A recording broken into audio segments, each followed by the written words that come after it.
Hey everybody, what is up? It is time for the last episode, probably of Pokemon XD. So, yeah, I've got my little guys down in the screen, and pretty excited about that.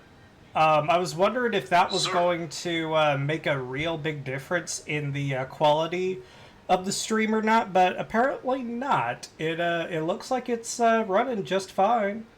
But yeah, we'll actually be having these little guys down at the bottom of the screen going forward for all of the run that we're gonna do. And remember, this is gonna be multiple games over multiple generations. It's gonna be a long ride. But don't expect these guys to pop up on Warframe unless I accidentally forget to make them disappear for it and everything like that. But yeah, I just thought it would be a nice little touch to actually have the boys at the bottom of the screen. So let's see here. Oh, cool! We can actually put the Pokemon that we aren't going to use in the box. So that means pretty much everybody. So let's go ahead and do that. And probably I'll be talking a little bit about certain things. The Game Awards came on, I think it was last night. We got some info about the Pokemon Indigo Disc DLC coming from Scarlet and Violet, in which really excited about that now.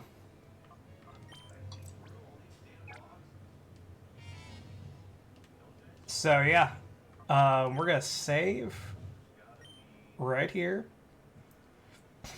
and we're gonna get into it. We are getting into it with our boys down there at the bottom. Alright. Whoop. Just was checking things to make sure that we were stable, pretty much. Alright. So let's get into it.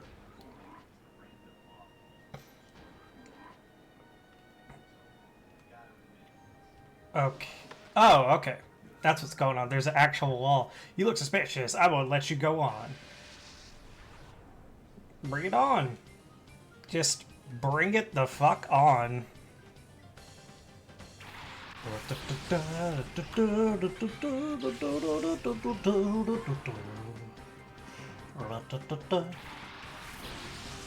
Here come the boys. This is when Veilfor was a lot more golden with his shiny.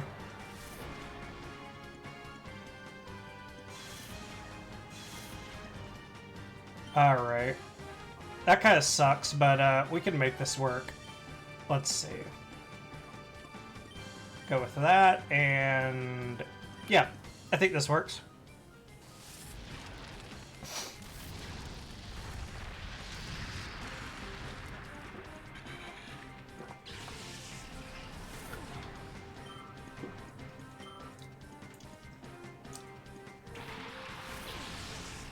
Alright, Rosalia.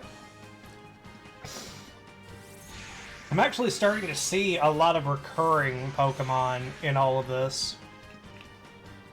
See, I think what's happening right here with Veilfor not doing too good with his Tri-Attack is specifically the fact that normal attacks are a physical style of, or a physical type of attack, to where Psychic and Ghost are always special in third generation. So I'm gonna run a little bit of an experiment, and I'm gonna see if I'm right. That's kind of why Fortescue's probably hitting harder, kind of, with Return a whole lot, because his physical attack stat is much better. Oh, is it a Shadow Spinda? No. They wouldn't have dared done that.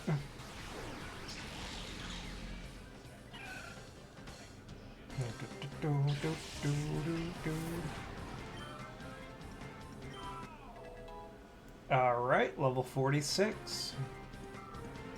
My boy's climbing. Alright. So yeah, that did kind of work. I'm gonna try Roar, and I want to see if Valefor can just... Can he? Oh yeah, that's much better. Okay, so now I know what I need to do with Valefor. I just need to pay attention to what physical attacks, or which types are physical in Generation 3, and which types are special, and give them only special attacks. So that's what we'll do whenever we get into Fire Red, which is going to be the next game on our list to go through. Because for those of you who are just kind of tuning in, this is going to be a journey that these three Pokemon will go on all the way to where they will eventually go into Pokemon Home and get into Brilliant Diamond, Shining Pearl, and Sword and Shield, and maybe other games. Depends on how long that this all takes, you know? And why is this a door? There's nothing in here. There's nothing at all. The hell is that? Okay, I guess let's go this way then? Let's see, he usually never leaves the Luxo Cruiser. Where's he up to in such a hurry? Oh, I know. You chased him off. Just joking. Want to race me? What? What are you talking about? Okay, Xatu and Dodrio. We should actually have a good time of finding another 2 moves for Valefor to learn. Since Togetic's not too bad with its move pool. Ooh, Shadow Pokemon? What is it? The Dodrio. Okay. So what you're saying is...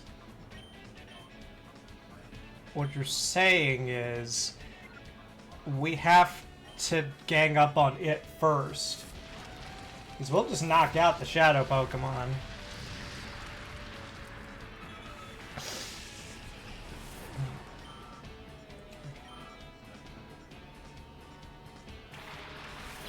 Like, at this point, we're here to finish the game.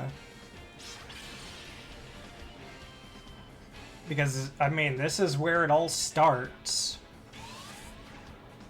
And it wouldn't feel right to just come in here just to get Valefor and then leave. Besides, I guess for lore's sake, it would make sense because, like, hey, we're gonna put an end to Cipher once and for all, and then we can move on. I think that's, you know, fair enough. But, I was actually, watching, like, I've watched the new trailer for the DLC for Pokemon, Scarlet and Violet so many times now. Like, it just puts a smile on my face for so many reasons. Like, there's a lot of cool stuff that they're doing.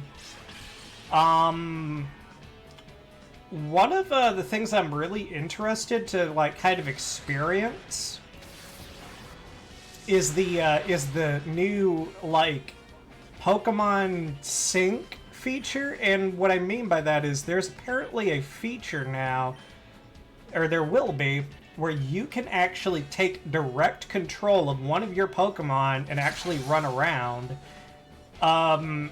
Now, in the trailers, we only got so much information. One of the pieces that I was able to unravel, because I was watching pretty closely, is that the Pokemon in question seem like whatever you choose is going to run at its actual speed as if you had thrown it out to follow you. And that's what I saw whenever they showed the demo of it in the trailer with Pikachu and the Pika clones, essentially. But I think that's going to be very interesting because you know that that is something that they put in to the game that they're going to make a much bigger deal probably in the next game. Like that's almost like guaranteed. Like I think it would be cool to have a mode where you have to go like in as a Pokemon for whatever reason. Like this would be my pick for it. Like, for some reason, you go into an area where all the Pokemon are increasingly violent and they've been known to attack trainers and stuff like that. But maybe what happens is you get to control your Pokemon and your trainer is inside. Our character is inside of some kind of little vehicle or something like that that's going through this zone. And as your Pokemon, you have to defend your trainer in order to get to maybe a part. Like, basically, you're on the outside of, like, maybe, like, let's just say you're on the outside of a storm or something like that, and all the Pokemon surrounding it are increasingly violent. So, as a human, you can't go through without the risk of being attacked, but you could send out a Pokemon to help you get there. Or maybe even a team, or it could be a thing where it could be a raid battle. All, like, 4 trainers could go in together, and each of them could send out a Pokemon to defend this quote-unquote vehicle or whatever until you get to the heart of the storm where your trainer can get out, and it goes into a traditional raid battle kind of thing. And then maybe you defeat the Pokemon, and you're able to then catch it.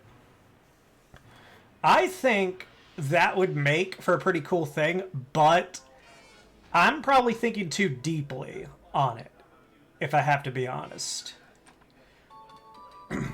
I know that it would be cool for all this stuff to happen, but you gotta remember, this is Game Freak that we're talking about, so whether or not they do something that ambitious is up in the air, although they kind of have,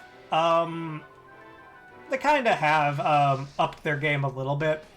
And I know it's kind of weird to say that because, you know, Scarlet and Violet releasing in the state that they've done it, but I think I would like to be hopeful now, and I would just like to say that I think that now that this is Scarlet and Violet are going to be done here pretty soon.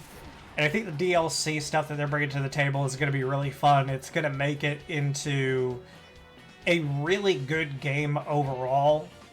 Like, as far as, like, extreme replay value. Like, I definitely see the replay value in it. But I think they will be able to optimize like the open world experience, because I don't think they'll ever, like, I don't think they'll go back to a non-open world style game. I don't think that that's a possibility. It's just kind of one of those things. They've opened Pandora's box and they cannot go back. I'm interested though to see like what it will entail whenever they move on. Like, will there be another Pokemon game that actually comes out on the Switch, or are we about to maybe see a Switch 2? Who knows? Like, well, actually, I could say that we're probably expecting one more Pokemon game minimum. Like, I know for a fact that they're probably going to squeeze out the Black 2 and White, or Black and White, like, remakes, probably. I don't know about anything else, though. Like, it could go either way.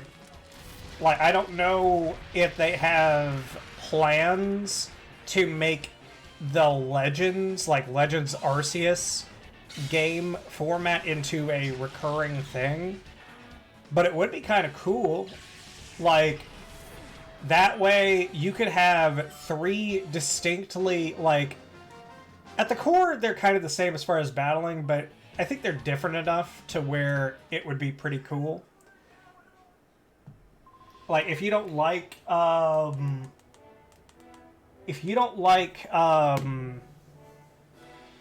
Pokemon, like the Legends style of game, then okay, then you can play this type of game, or, you know, something like that.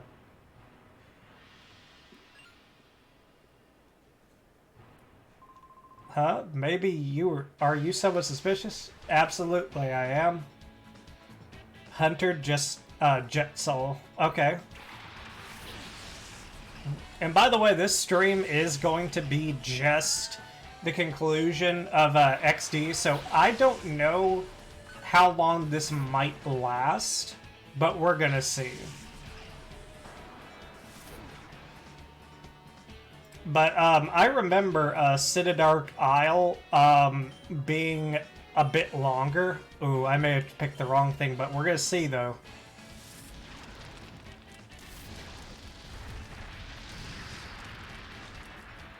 There we go. Get out of here, Sneasel.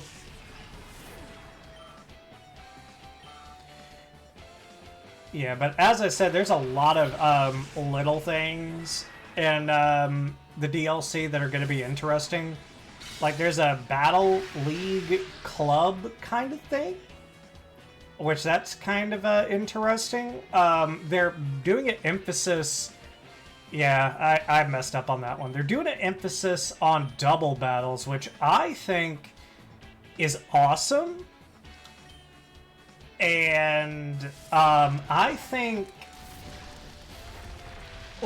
that they need to put more emphasis on double battles, because like that's what the Pokemon like World Championships pretty much do. Like it's double battles, if I'm not mistaken. So why not have a game that is going to focus more on them? Like, that's what I would like to see, is a game, like a full mainline game where, like, if, like, maybe all of the battles are just double battles. I'll see why not.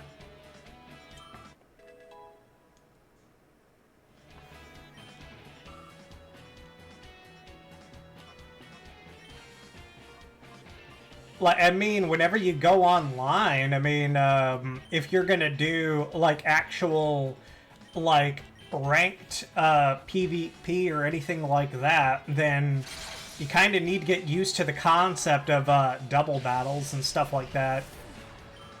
Doing stuff like setting up and using Pokemon together, things like that. I'm not saying I'm a whiz at it or anything like that. I've never really...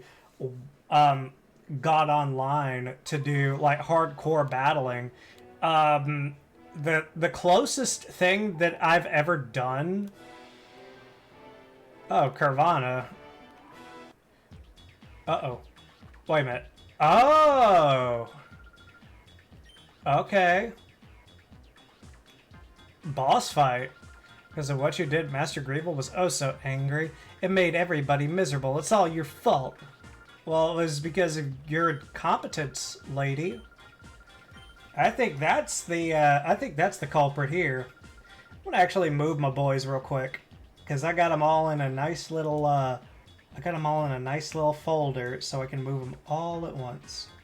I'm just gonna try to barely move them, just a little bit. And not quite. Oh, come on. Ah! Eh! Okay.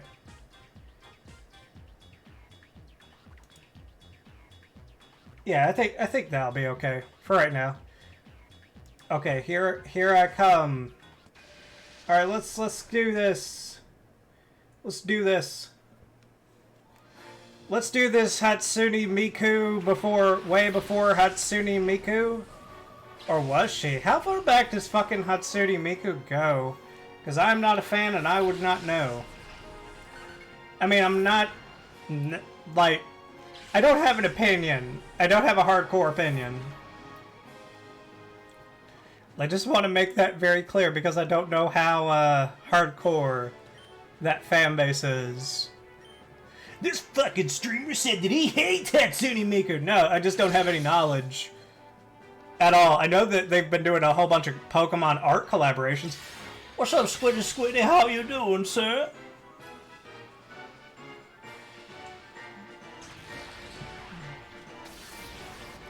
Let's see.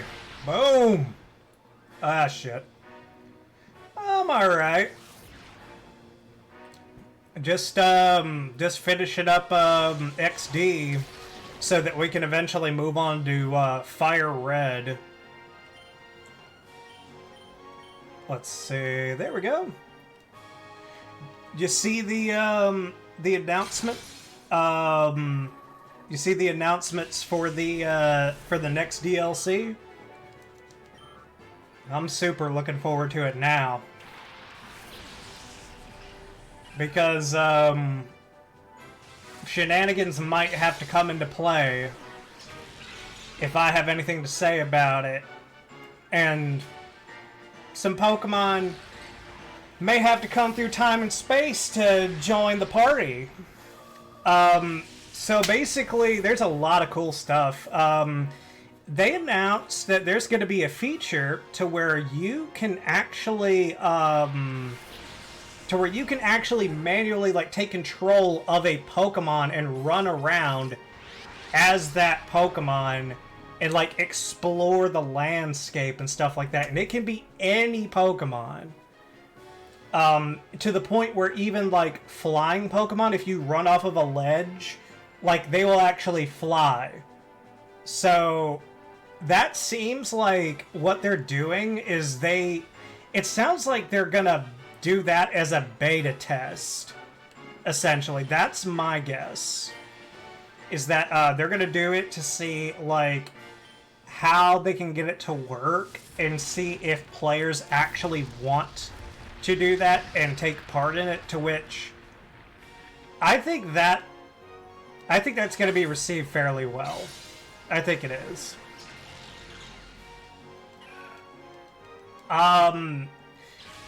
Another thing is that just a lot more Pokemon are coming back. Just some of them.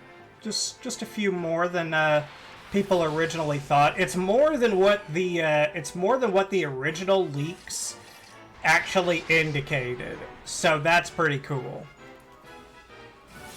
It's a good idea, but personally, I don't want people think people want to become Pokemon and want to catch or befriend. Let's see.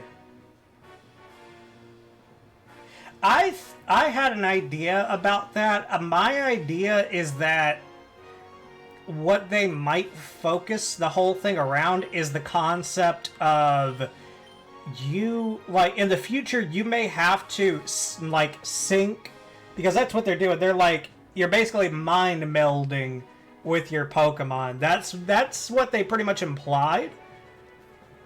So that's kind of the lore of it. That's what I'm guessing. But I think what they're going to do, like, particularly the next game, they may even experiment with it now, is that they're going to be spaces that only a Pokemon can go into, and maybe that way you'll be able to explore, like, these certain areas. That's my guess. I had a concept for something that would make some sense. It's a little long-winded, but essentially what my idea would be is there would be this, let's say, this storm or something like that, and within the outside of the storm, far away from the eye of it, would be Pokemon that are maybe known to attack humans, and they're like, oh, we can't get close enough to it because, you know, the Pokemon are attacking people. So maybe what happens is you, as the trainer, get in some kind of little vehicle, and you have to basically let the autopilot of this vehicle actually take you towards the center of the storm where it's safe to get out and maybe confront the Pokemon that's causing all of it, or the source that's causing all of it.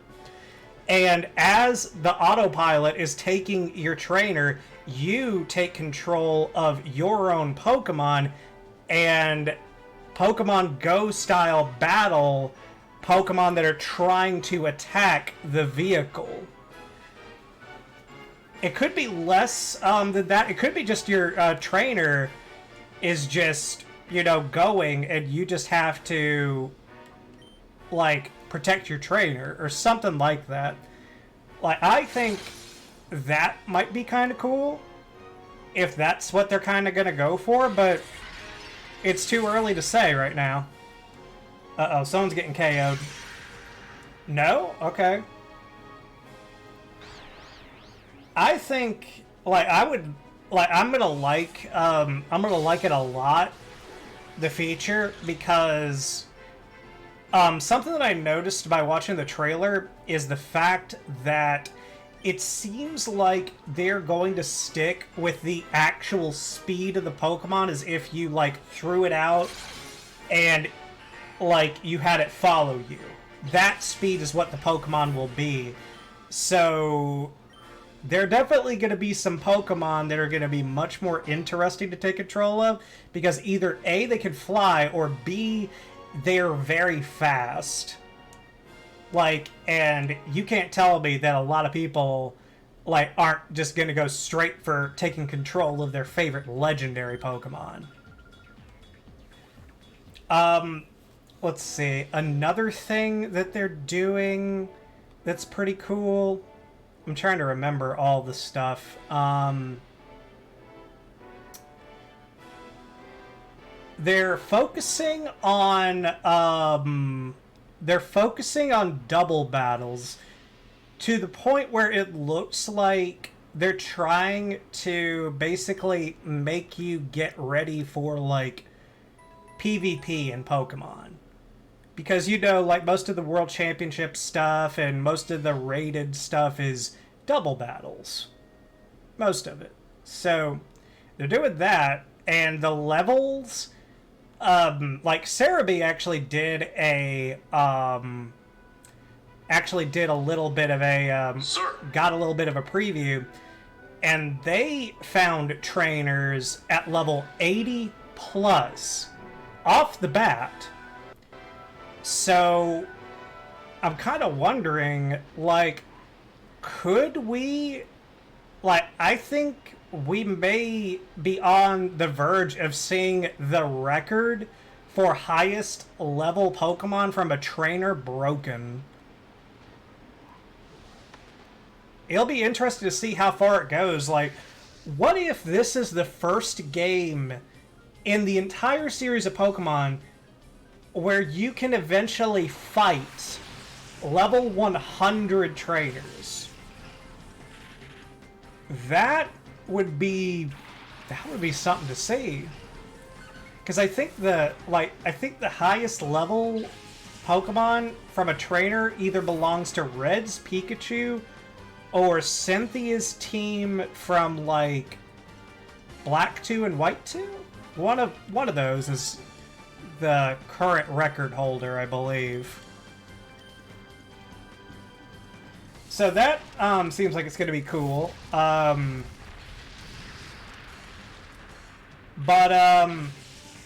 you know what? I'll just go ahead and say it. I already know this because it's not anything. It's not anything that anybody couldn't figure out from watching the trailer. Pretty much every legendary Pokemon is back, complete with the ability to static encounter a lot of them. It hasn't been revealed if these static encounters are shiny locked or not, though. A lot of people are hoping for it not to be. Some leakers are saying that they may not actually be shiny locked. So we'll have to see exactly what that is. But I'm assuming that it's not going to be information that is going to come out immediately. I assume that it's going to I assume it's going to take some time before we figure out one way or the other. But, let's see. Your rival from, the first DLC is definitely back and has completed his villain arc. But they still haven't revealed what, that, Apple Dragon Pokemon... They haven't revealed that new form yet, because apparently it is getting an evolution. That has been kept under wraps. The Paradox versions of Entei and Terrakion are still under wraps. And there are a lot of people that believe that there is yet another legendary Pokemon that is supposed to kind of preside... Yeah, not Flapple, but, you know, that same tree where they had the one that had the huge spike in DLC 1. That apparently is evolving. Because I think as of right now, the way they figured it out is because I think it can use Eviolite. So, there you go. There's gonna be a 3-form evolution of a Flapple.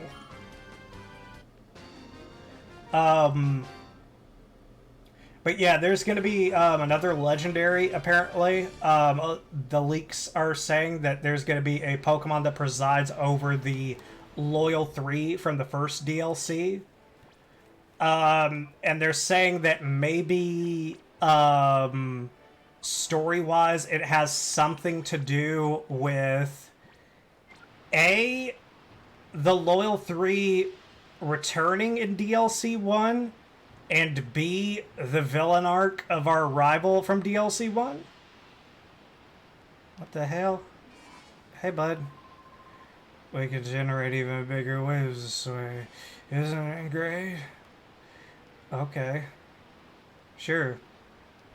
I'm just super excited to see just so much of the stuff that's going to be coming. Ooh, what's this? Ooh, 5 Ultra Balls. Too bad we're here to knock out everything in our way. Let's see, we're right in the middle of putting the finishing touches on our Shadow Pokemon plan. We don't need your meddling. Alright. Well, you have it. So...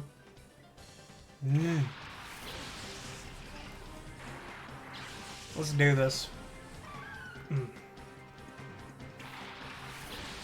But yeah, as of right now though, it's kind of hard for me to decide on exactly which Pokemon I should take in with me into DLC 2. But only thing I would say about it is I may have to... I think I kind of mentioned this earlier. I may have to pull a little bit of shenanigans to make something particularly interesting happen.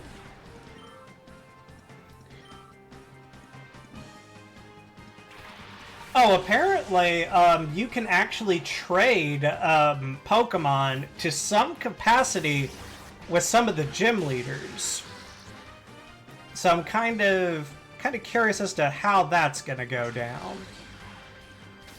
Like, Iono trades you a Magnemite. It showed you being able to use it in battle, so I'm not sure how much those two concepts kind of go together, but we'll see. There are missions that you can do to get points to unlock various aspects of the area that you're in, like make more Pokemon appear, make more snacks available that generate the encounters with legendary Pokemon, stuff like that.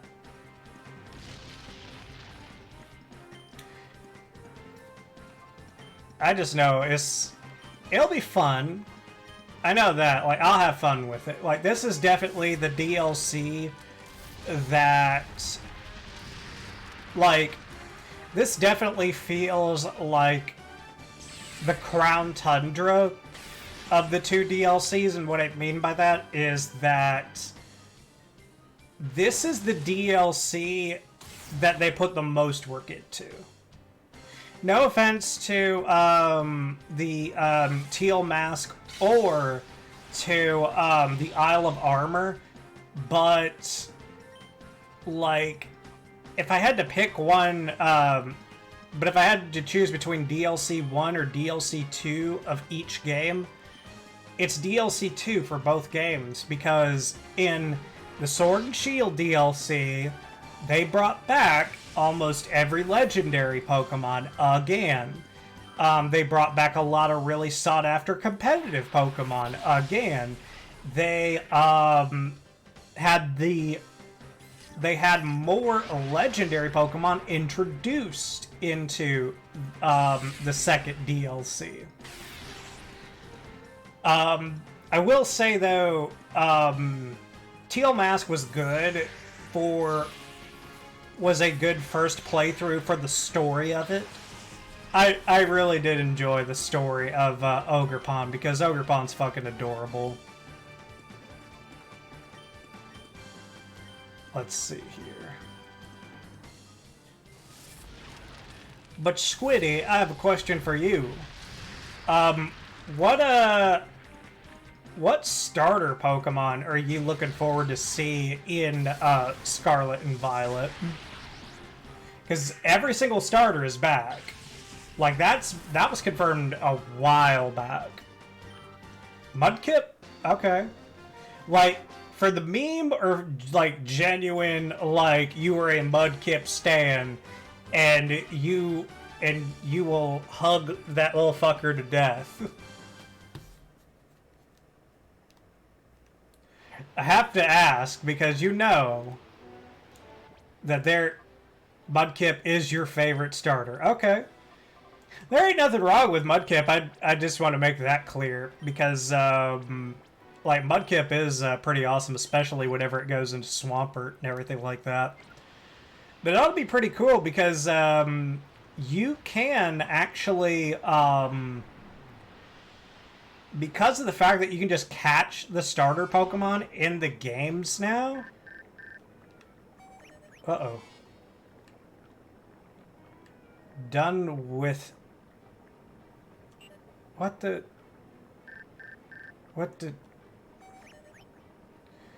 Let's see, this is my first email. I'm sorry that I sent an empty message by mistake. I also apologize for the misspelling. I'm embarrassed and... The email text just cut off. Oh, God. Don't tell me they want us to go all the way back. Because I'm not going to do it. I will not do it. I wonder if... because the thing is that... the Generation 4 starters that came back in DLC 1 for Scarlet and Violet, they actually had some pretty cool changes under the hood. Like, they fixed Empoleon's ability to where it actually made sense. And what I mean by that is the fact that Empoleon's ability, I can't remember what the name of it is, but basically it was, if a stat was lowered, it would raise its attack, which is useless for Empoleon because it's a special attacker. But they changed it to the version of it that raises its special attack. So they fixed it, which is pretty fucking cool, in my humble opinion. They gave Infernape Hisuian Arcanine's signature move for a move, which is pretty much Fire Outrage. So that's kind of cool. So, like I said, I just wonder what other kind of changes are they going to do for starters, for legendaries, for all kinds of mons. Let's see here. Well, I'll just get some kind of badass TM or something. Oh, white herbs? I remember they do something pretty decent, but I can't remember what.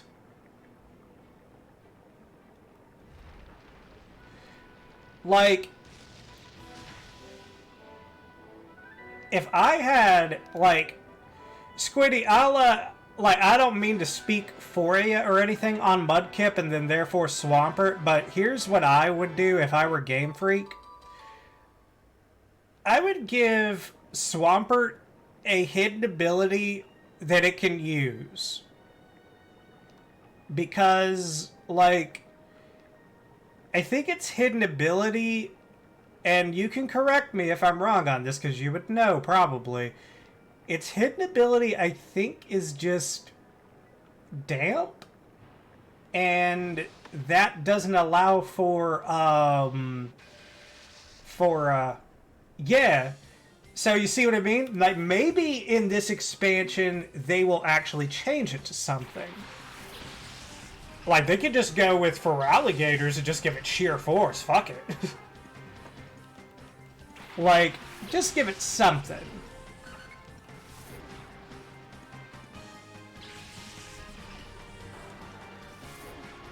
I'm glad that I'm glad that we're kind of in that same mindset on this.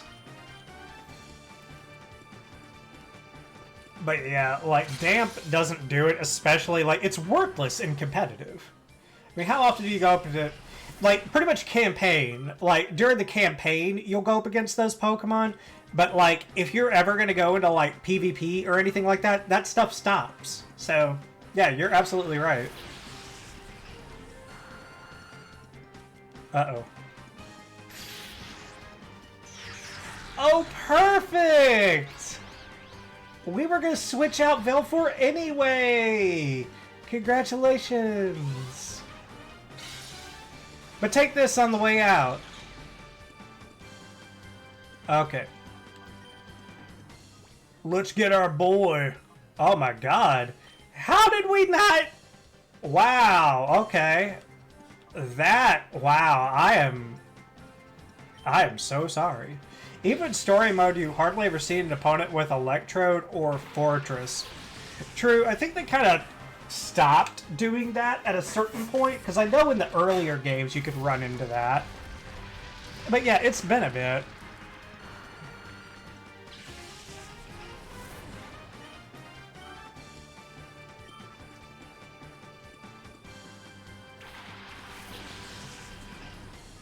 Yeah, Totodile is definitely my favorite starter.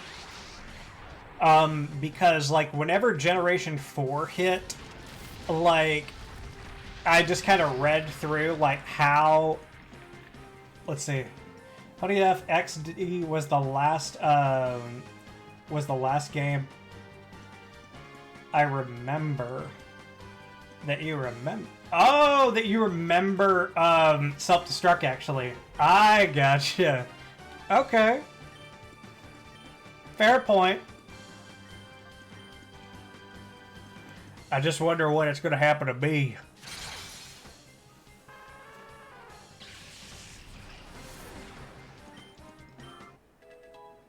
Yeah, Squiddy, but these guys, these three, are going to go all the way to the Switch games, believe it or not. I have a system in place. In fact, the future of the run has already been secured, so even if,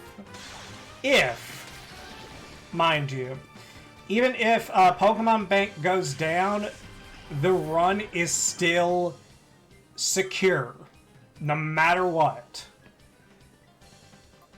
Because that was the first thing that came to my mind, is that, like, well, what happens if Bank closes and I'm not fucking ready to put them forward?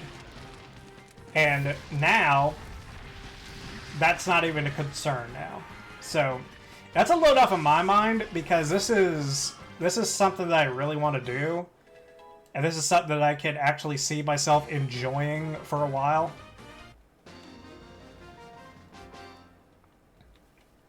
Okay, we're gonna get Freakzilla leveled up a little bit, because I had a feeling that these would help.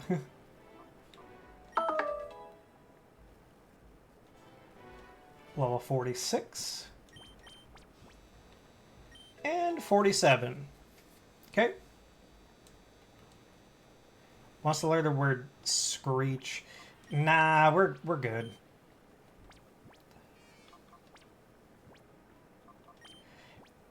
But the reason I like good old Totodile, Freakzilla, Feraligatr so much is because whenever I got deeper into Pokemon in the 4th generation, I realized that they did Feraligatr so many favors as compared to the previous generation. Like, as compared to, you know, Gen 2. Like, they turned Feraligatr from kind of meh to, oh, okay, that's awesome. Like, that's, like, it was a glow up, for sure. Ooh. Hey there, you look cute. You're also brave. Oh, shit. She called me cute. Wonder if they would ever consider remaking these games. I actually chose Totodile a lot playing Gold or Silver. That's a little bit more surprising because, like, I think out of all the Pokemon that, like, all the starter Pokemon that you could have picked on Gold or Silver, it just seemed like Typhlosion just worked better. And wow, that was a dick move. But you know what? We're gonna fix that problem because we're gonna gang up on each one of you. Here we go.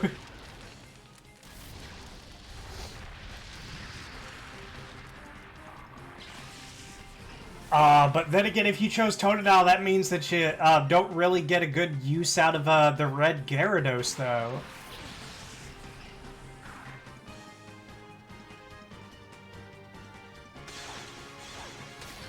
Speaking of a red Gyarados, I gotta do a playthrough where I actually use that with its hidden ability, because Jesus Christ. Like, red Gyarados with a good moveset with Moxie. That, oh my god. Yeah, because two water types give a diverse move pool. True. I guess if you consider it that way. And because grass doesn't really hurt. Let's see, and one could have an ice type while the other one can have HMs. True.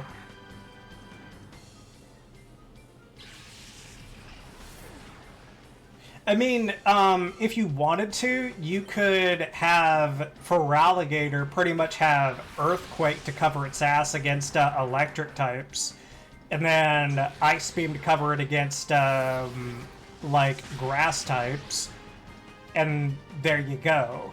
Like, and then it wouldn't really be like having a water type because you have your types covered.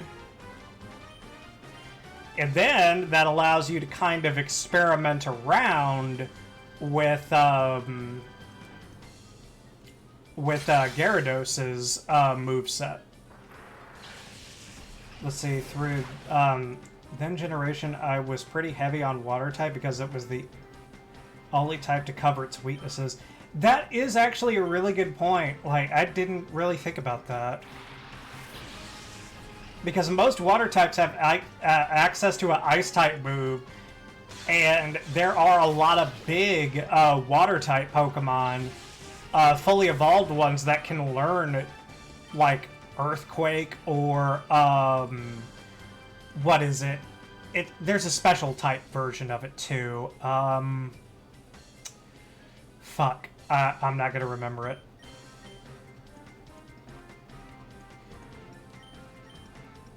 Man, if I were able to get Fortescue into Scarlet and Violet, I have one hell of a strategy for him. Like, it would be so fucking cool. Like, I don't even care like how it would be perceived like in a PvP standpoint, because I don't really do a whole lot of it, but I just think it would be super cool. Like, my strategy, one of them would be to make Fortescue my Entei. Let's see, that's why oh yeah, because strong against fire types with both of its stab moves, and it's covered its weaknesses. Yep, because it can have an ice type move, and then the ground type is immune to electric. That is true. That is very true. And you're not really sacrificing anything. Not really, because, like, ground type move is just a stab. Or actually, yeah, true, because you wouldn't even need the ground for coverage against electric. You're just using it as a stab. The only coverage move is the one ice move, which is probably Ice Punch. So yeah, that is a good point. I didn't really think about it that way. But what I would do with Fortescue, if he could get into Scarlet and Violet, what I would do is I would make him a normal Terra type. Let's see, Durastone, I hope as well. Let's see, I wrote you a haiku poem. If Team Snag'em Goons cause trouble in the desert, go and sandbag him. What the fuck? And Emerald, I went with Ice Beam. Yeah, because, like, back in the day, though, like, you gotta remember, the weird split was still kind of there. To where, like, ice types were just special attack. I wasn't very good on passing on egg moves. Well, it's not that hard now. Like, dude, egg moves in Scarlet and Violet are going to be super simple. Like, super duper simple. But anyway, what I would do, Entei, normal Terra type, and then that way I would have a stab strength extreme speed, and I would get rid of all of my weaknesses except for one, which is fighting type. And to which I would be completely okay with just having fighting type as a weakness. Like, I wouldn't have an ability, I wouldn't have an attack to necessarily cover that weakness, but I wouldn't care. Because of two reasons. One,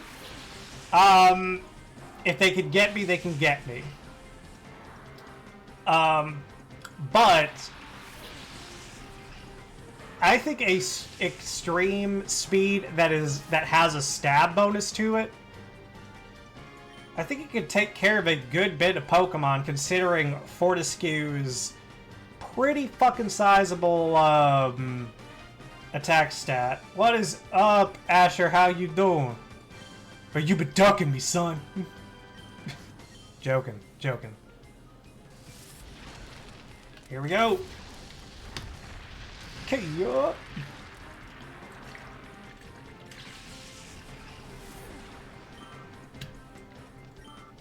So as things going in your life, Asher, I know that you were excited at the Game Awards because they announced the DLC for Final Fantasy 16.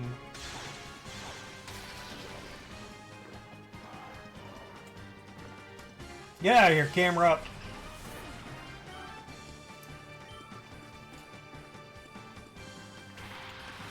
Been doing degen shit? Uh-oh. How degenerate are we talking?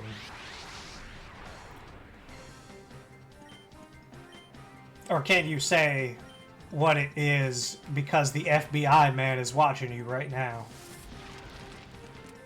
I do not condone his actions, FBI man. Please don't consider that me talking to him is condoning his actions. Don't be confusing that. Whee! Bonk. Alright. Hit yourself in the face. Yeah!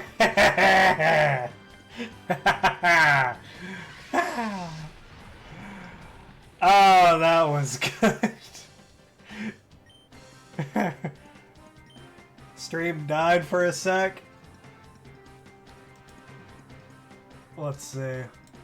Nah, everything seems to be good on my end. Yeah, just making sure. Let's see, I'm pretty sure my FBI agent gives me hints to stop some of the nonsense I talk about. No, my internet crapped about. Oh, okay. I got you. Gotta love it. Gotta love it whenever just all of a sudden it's just like... No!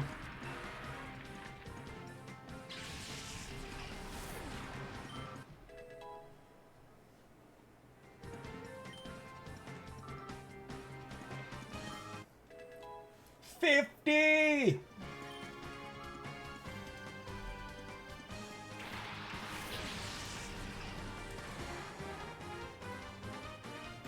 Oh, that's interesting.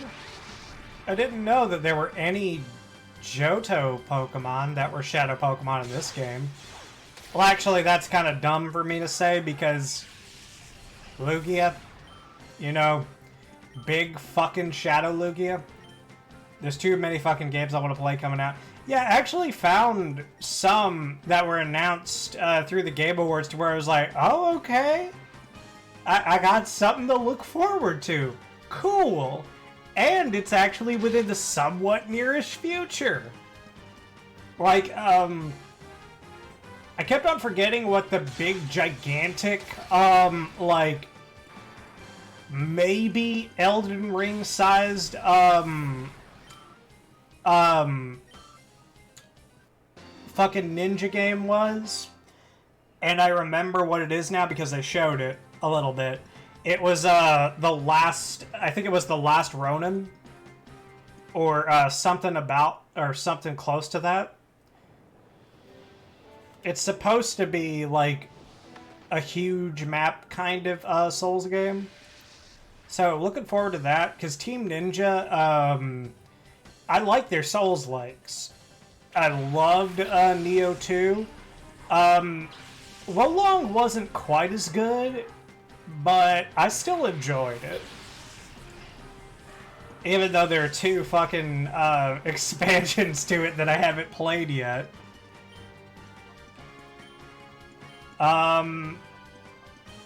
See, what else was there? Like, in particular? I'm trying to remember. Because I know there was other stuff that I looked at and I was like, oh, cool. It's just... Oh, fuck! That's right! Dragon Ball Sparking Zero. Jesus. The next... It's Budokai Tenkaichi 4. And it's actually gonna happen. See, Atlas has piqued my interest with a Metaphor Fantasio and with Persona 3 Reload, plus I still gotta beat Final Fantasy VII Remake Part 1 for Part 2. Yeah, that's one that I need to do as well. I mean, I need to see if I could really get back into it.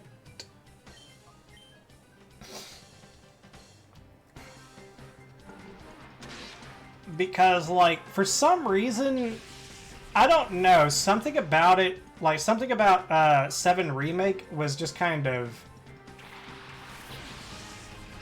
Let's see, and Final Fantasy 16 DLC, which means beating Final Fantasy 16.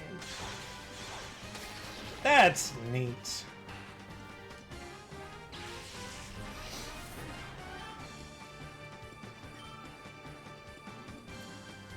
I'm kind of wondering, like, I'm hoping that more info on Dragon Ball Sparking Zero comes out. Because there's something in particular that I really want to figure out. And that is if character creation will come back in that game. To which, like, I would love for it to come back because Xenoverse 2 gave me my channel mascot pretty much. But I could also see to where they're just not gonna do it. But, I mean, this would be the game to do it. Like, I think it would be. Like, I mean, if they were gonna make a big, badass Dragon Ball game that was, like, more fighting and everything like that, and you going through, like, storylines and stuff like that, why not include that? Like, I think they need to, like, I think they need to continue to do this thing to where they just kind of deviate from the norm.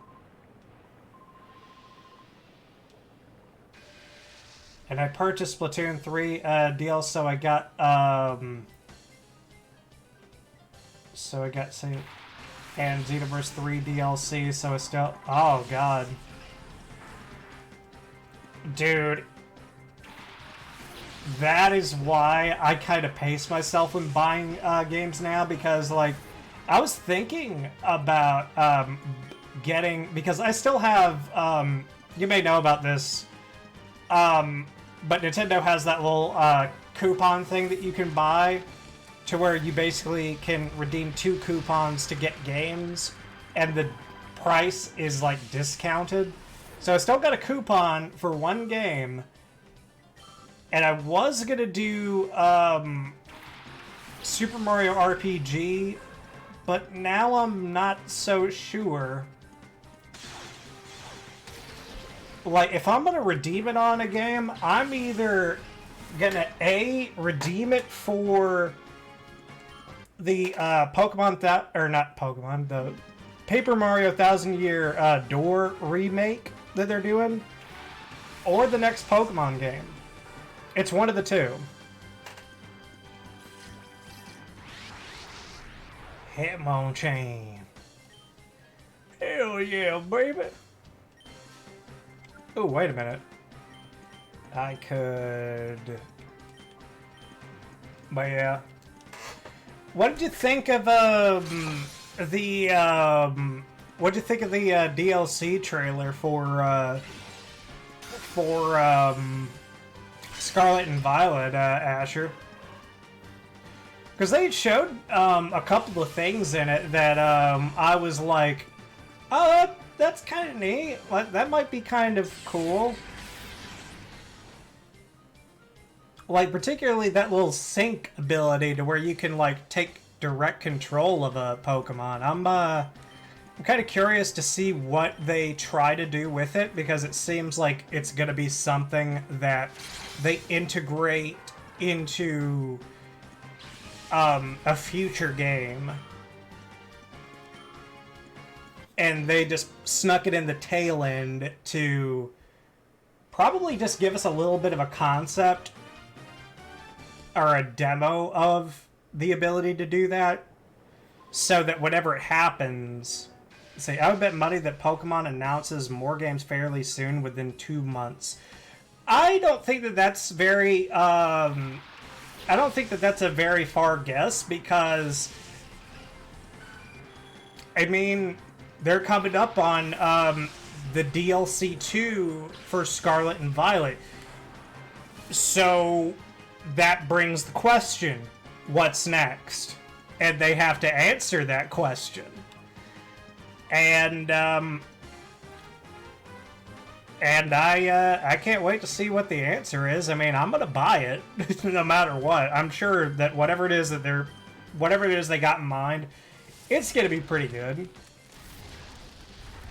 What I'm wondering though is, will they try another Legends game like Legends Arceus? Or was that, like, a one-off?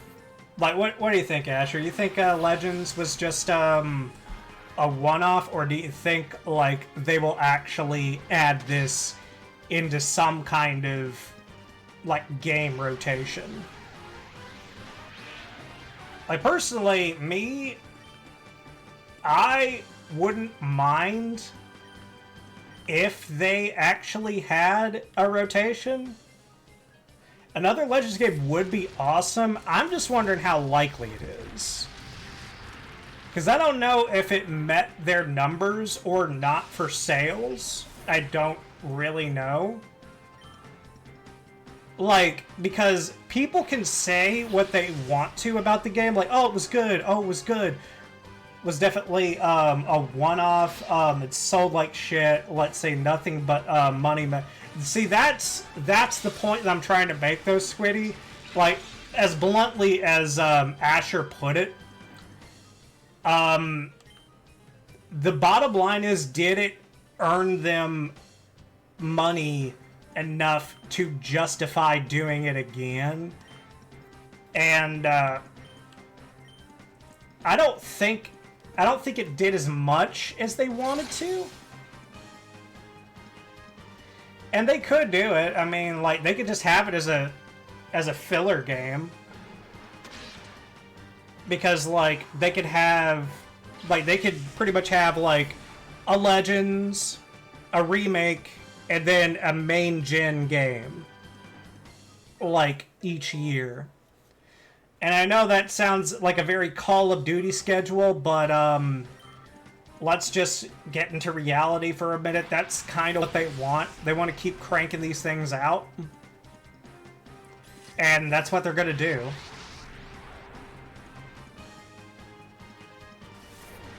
And not only that, but I think it would give, I think it would be able to let them allocate more resources to make maybe the mainline game much better. Like, if they do it the way that I think that they would do it, like, they would be like, alright, so this team's gonna work on, Legends, this team's gonna work on the remake, and then in the background, while they're making these games, you guys can, be working on the mainline game. Maybe. It undersold every, single other, yeah. Oh yeah, I'm not doubting that, but I'm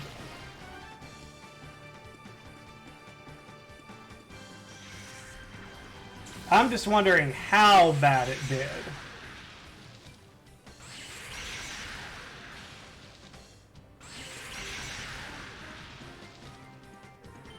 Because, I mean, like, let's just put it this way. Devil's Advocate. Pokemon Mystery Dungeon exists. Let's just go ahead and put that in there. Those exist and have existed for a while. They kind of went into hibernation for a little bit, but they still exist. I know that they don't sell nearly as much as any mainline Pokemon game, but they exist.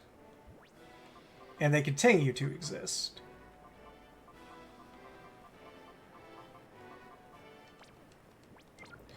But, I mean, they don't have, like, a whole marketing campaign behind those games. Not really.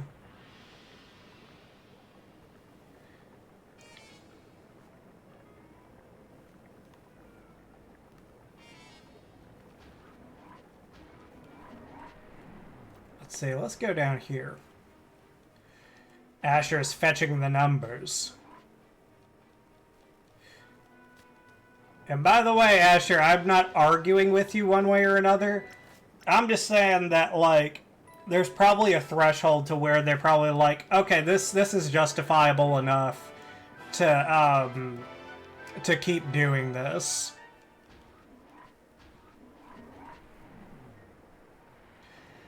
Because it's kind of like YouTube, like watching your favorite creators on YouTube and everything like that. Even if you liked a series that somebody did,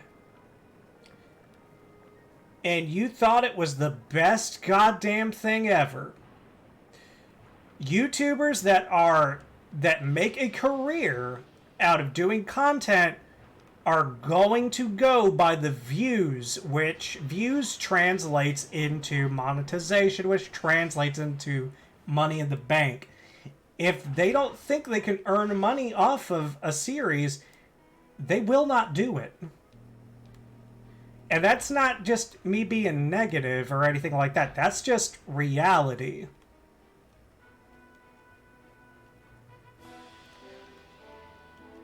Let's see, let's go Outsold Legends, and that's actually kind of,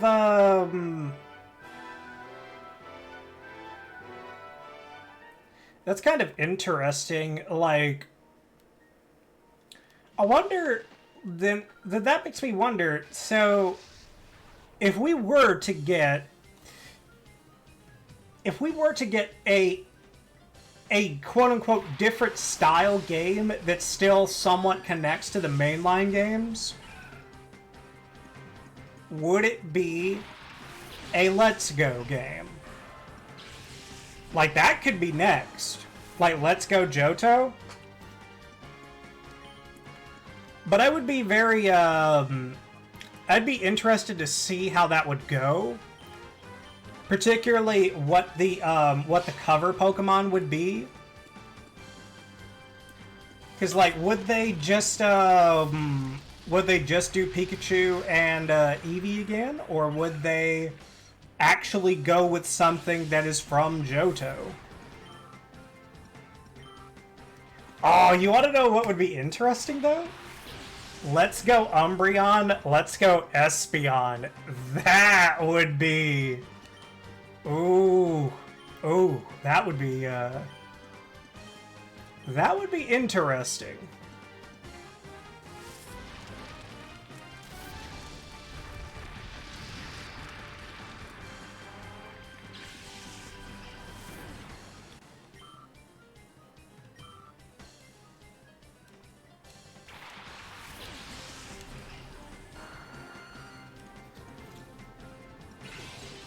Won't be Johto, they don't remake No! No. You're already fucking that up. You're already fucking that up, man. I'm sorry. They don't remake remakes. What do you fucking call Let's Go Pikachu and Let's Go Eevee? What the fuck do you call that? It's Kanto again. It's just fucking Kanto. Don't try to play semantics with me.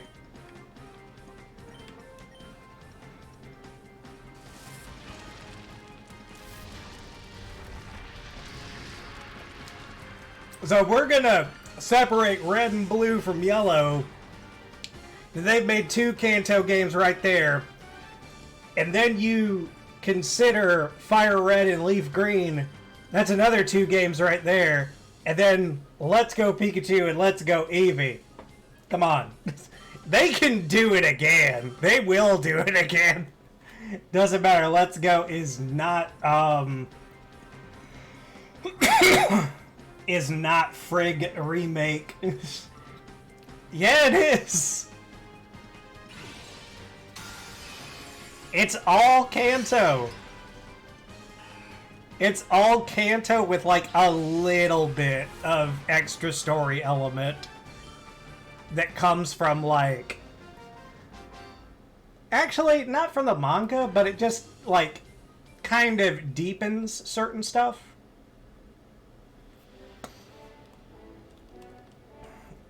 You just don't want Johto. I get like I already know that part.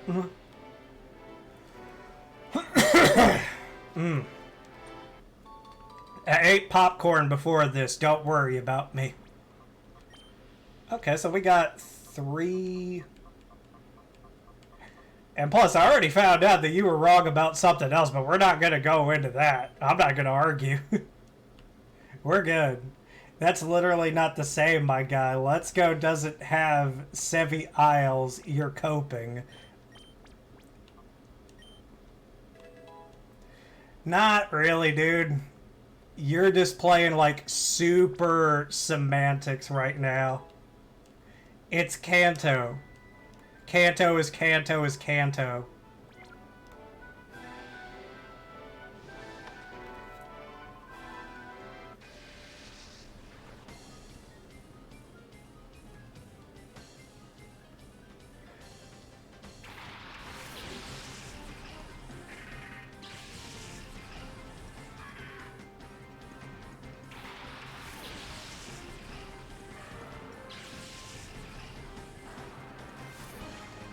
Facts not fanning. Dude, like I said, this week, already, I'm just like, man,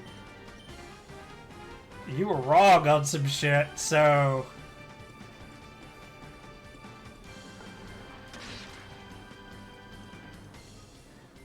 But, yeah. I mean, I don't care if they make a Let's Go Johto or not.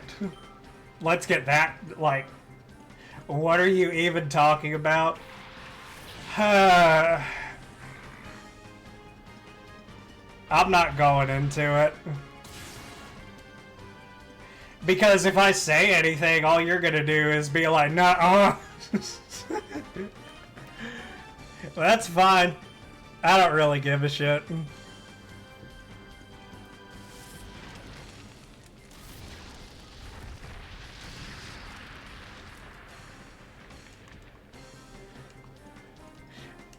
And don't worry, I haven't been drinking. There's nothing alcoholic in here. I'm just...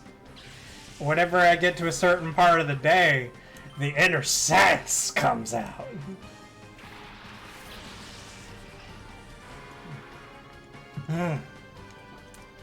Let's beat up some Pokemans.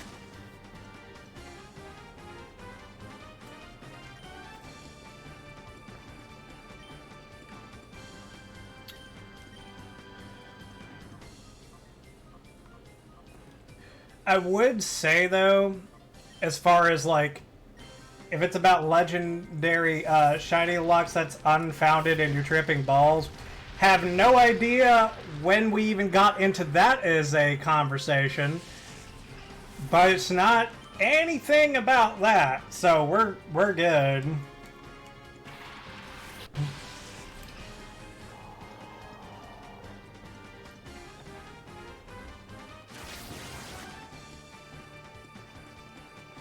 But that's fine, though.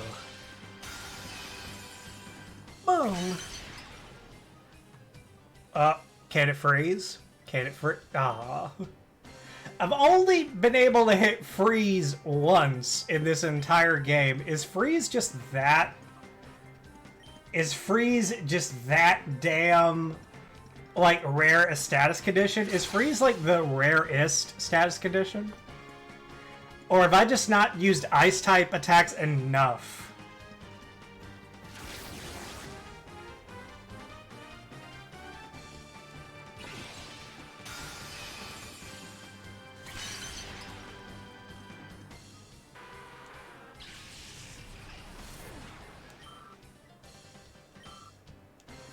Alright. Shrouded in mist! God, what do we do? Let's bite the blubbery whale. Kyo.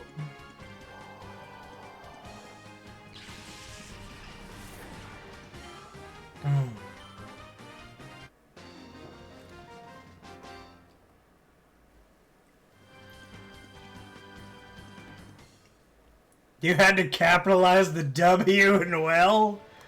That's the... Man, come on. Let's see here.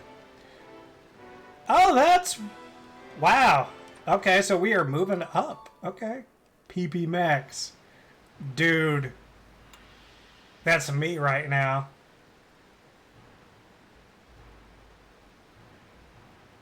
Hell yeah. Ooh. Hello there. Where do you want to take me? Oh. Okay. If it's the jetting stuff, nope. Not even that, man. Jesus.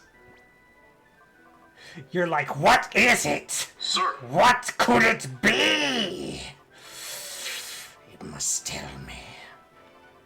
I know. Deep down in my soul, I am never wrong. No. Absolutely not. Blasphemous. It is. I'm like, it's okay, man.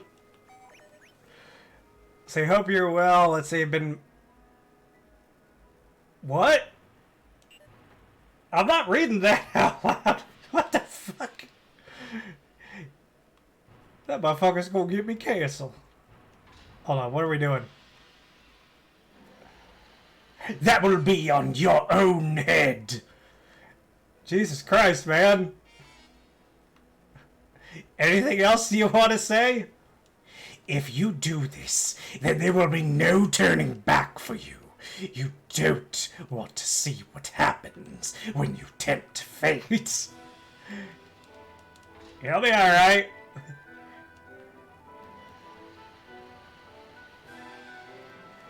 It's not that I'm never wrong. It's specifically in Pokemon I'm never near wrong. Well, that's fine.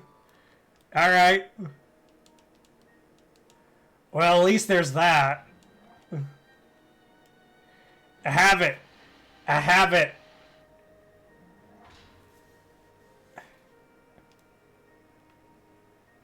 I have that as confirmation, everybody, for the chat in the future. Asher has admitted that he can be wrong. And you know what? Just for the record, that is okay to be wrong. Good Lord, I know I have been in the past. Out of optimism, mainly. What are we doing? Wait. How do we get to that one? Well, you know what? Fuck that one. We're gonna go. Hopefully there's another heal machine nearby. That would be nice. Oh, jeez. Roar, watch your head. Keep an eye on the ground, too. Okay.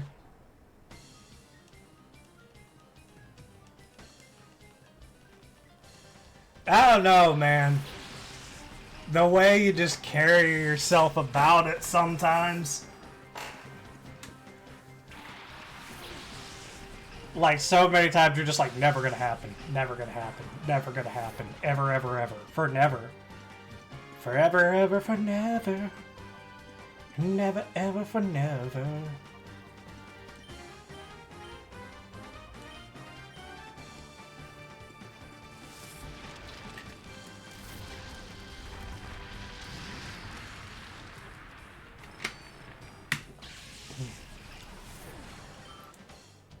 Right.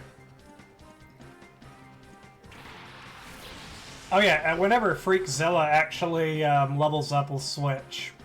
Since everybody's actually equally leveled now.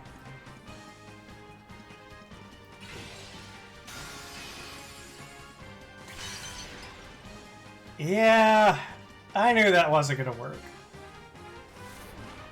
You earned that?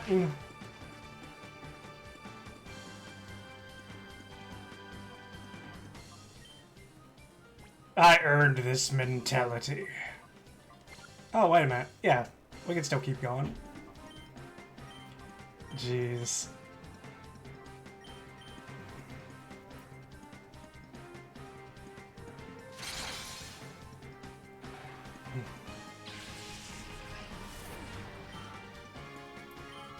To be fair, though, a lot of the people doing YouTube that are incorrect in particular just want to get views because of buzzwords.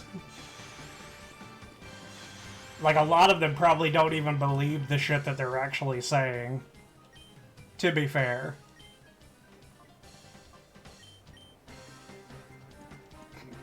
And... boop, power of love. We actually did get a freeze. I knew we could do it. I just knew it. We just have to try harder.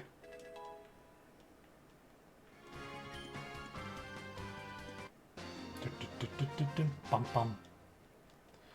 Alright. My boys are with me and they're just watching just like, oh yes, so this is where we beat their asses. Huh. We're doing pretty good, aren't we? Yes, you boys are. You guys are doing so good. Ooh. Okay. So...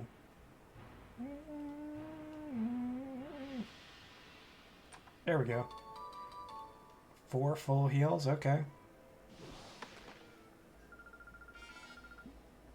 Oh yeah.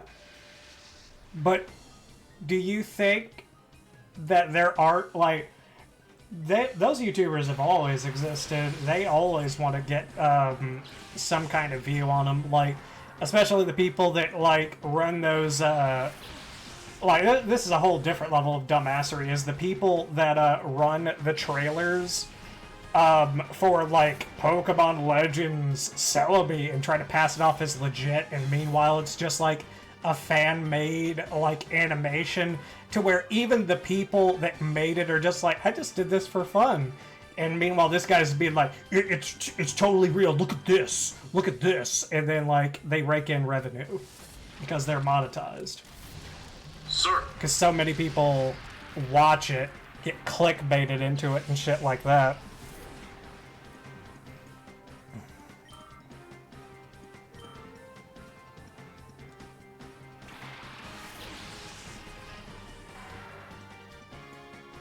Oh, it's a Cipher. Hello there, Cipher.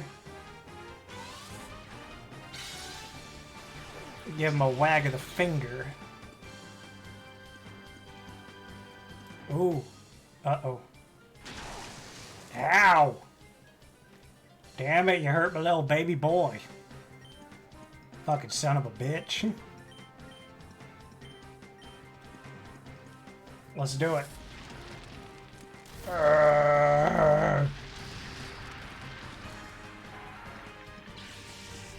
I kept predicting next console for 26, 27, and they put on the clown makeup for predicting it at Game Awards. I wouldn't even expect them to do it at the Game Awards. Like, if they were going to introduce a new console, they would just do that shit on their own time. Like, Nintendo did that for the Switch. They just did it on their own fucking live stream. And that was it. So they don't need the Game Awards to do it. In fact, I don't think... I could be mistaken, but they've never announced a console at the Game Awards. I don't think. That would just be weird.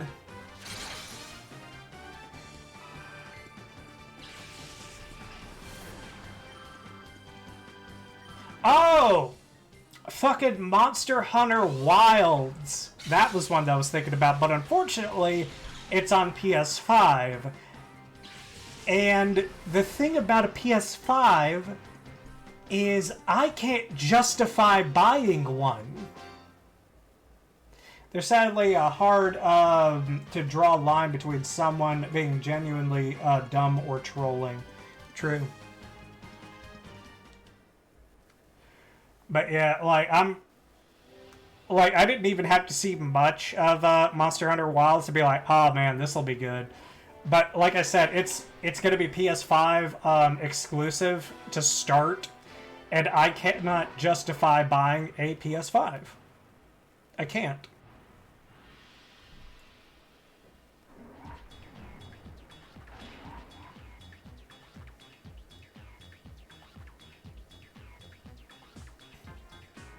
Oh, hey, it's Penis Head Man.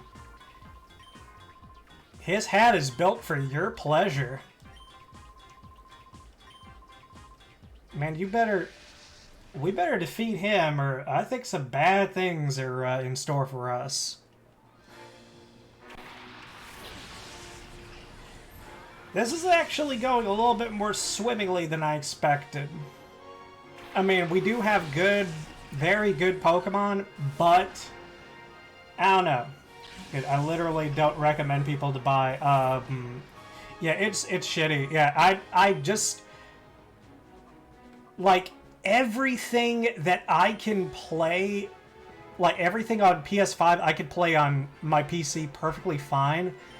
Like there's only literally one other game that I would buy a PS5 for, and it's fucking Demon Souls, which is a remake, in which it's hard to even justify it for that. So for 2 games, like, no, I just can't, like, I can't see it. It's not like it was back in the day. Uh-oh. Don't freeze, bud. Don't freeze. Whew. Okay. Ow.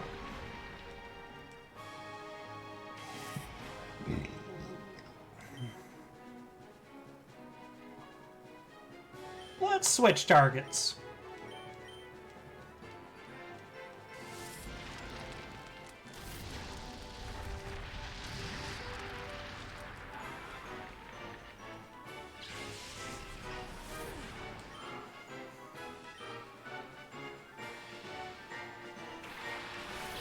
Scizor! Well, that's gonna be a big pocket of XP.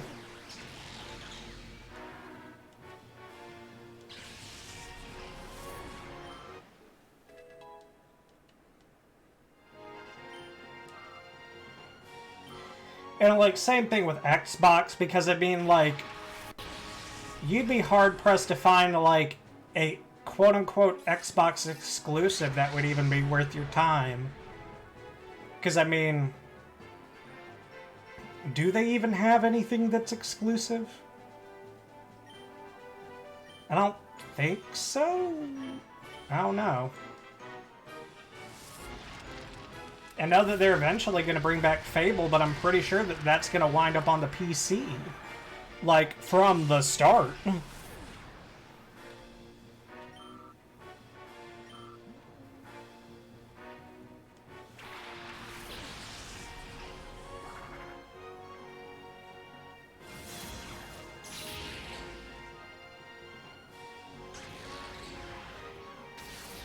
So you're just checking something real quick.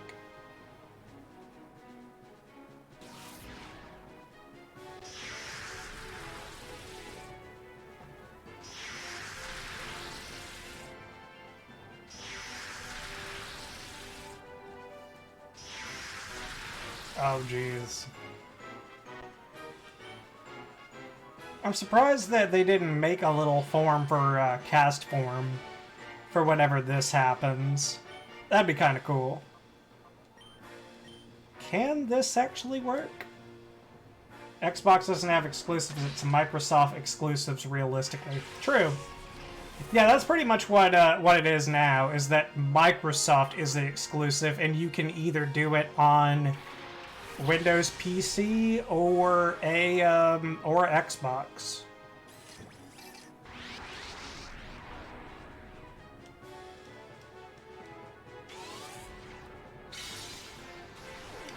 I am a little relieved to see, like, and I don't know why I would think this otherwise, but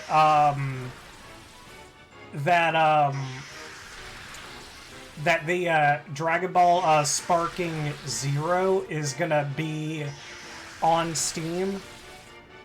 But I mean, that's not really a huge revelation, honestly, because Dragon Ball games since Xenoverse have been coming out on PC.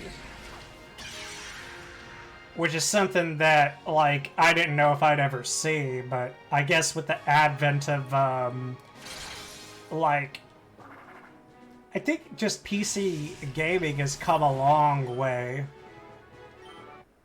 Because, like, there used to be lots of gaps in stuff that you could play on consoles versus PC, but now it's the other way around. There's hardly anything that gives you a reason to buy a console save Nintendo.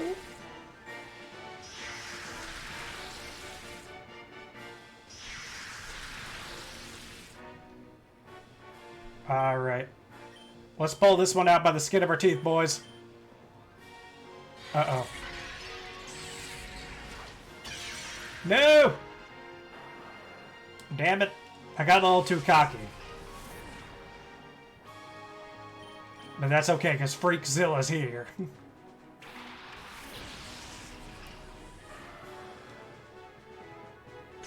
Crit it. Oh. Oh, you did.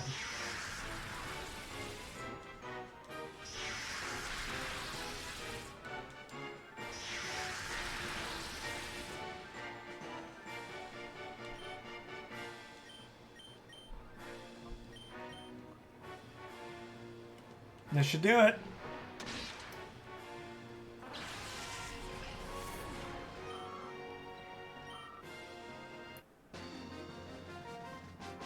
Referring to Monster Hunter, it was just announced, so you can't confirm. Actually, they already said on there, like at the very end of the trailer, they dropped the PS5 logo, but not Steam or anything like that. So far, it's just PS5.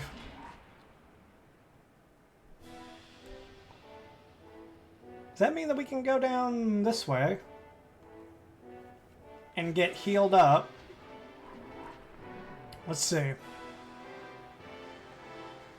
Yeah, this takes us back to the... Oh, wait. Hey. Leave you already, but not before I show you my brand of hospitality. Really, dude? Really, dude?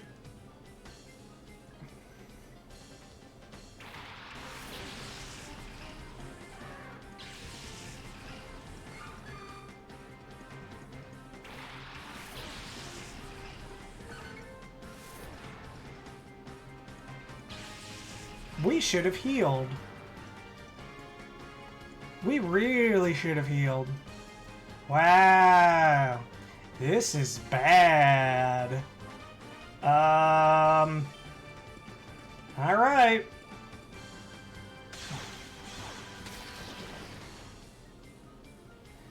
See, it just looked... I just looked, it showed Steam and Series X2. That's cap. Well, if it is going to be on there, then that's fine.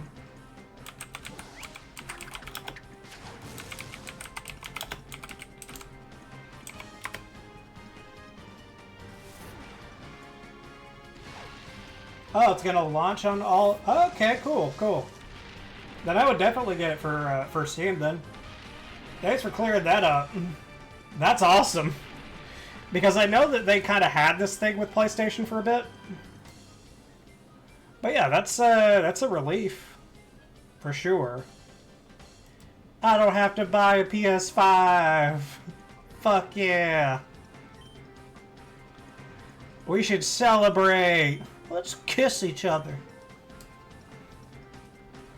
Let's go give you a dang old big kiss.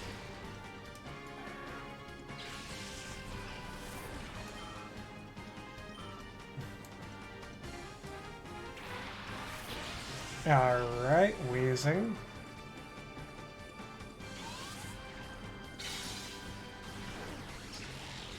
Also, I'm literally the dude saying you shouldn't buy an Xbox if you got a PC. Okay. Cool. I didn't want to buy one. I wasn't debating on one. Like, even if they did announce that it's like, oh, it's gonna be console first, I'd just be like, well, I guess I'm fucking waiting.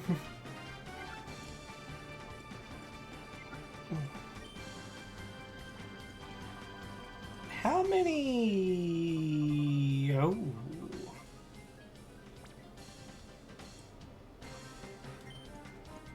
I wonder if we can win.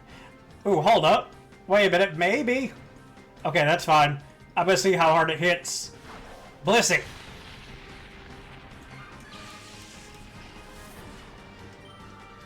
Get the fuck out of here. Really now? Flamethrower? Unless you gotta burn.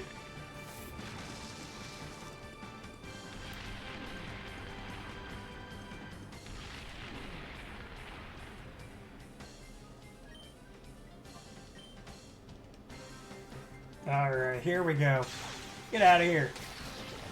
You're drunk. Oh, shit. I forgot that Weezing had a diverse move pool. Oh, shit. Uh-oh. Uh-oh. Oh, my God. Quickly. Whew. With 2 HP. Most of that was my fault, but you know what? Holy shit. I'm sorry having held you up. Yeah. Fucking fucking Freakzilla's standing there. He's got a fucking busted up ankle. He's like, I'm gonna smack the shit out of that guy. Alright. I'm gonna take a real quick bathroom break and I'll be right back. Right back. Right back, y'all. Right back, y'all. Wow, it's only 7:30-ish.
Alright.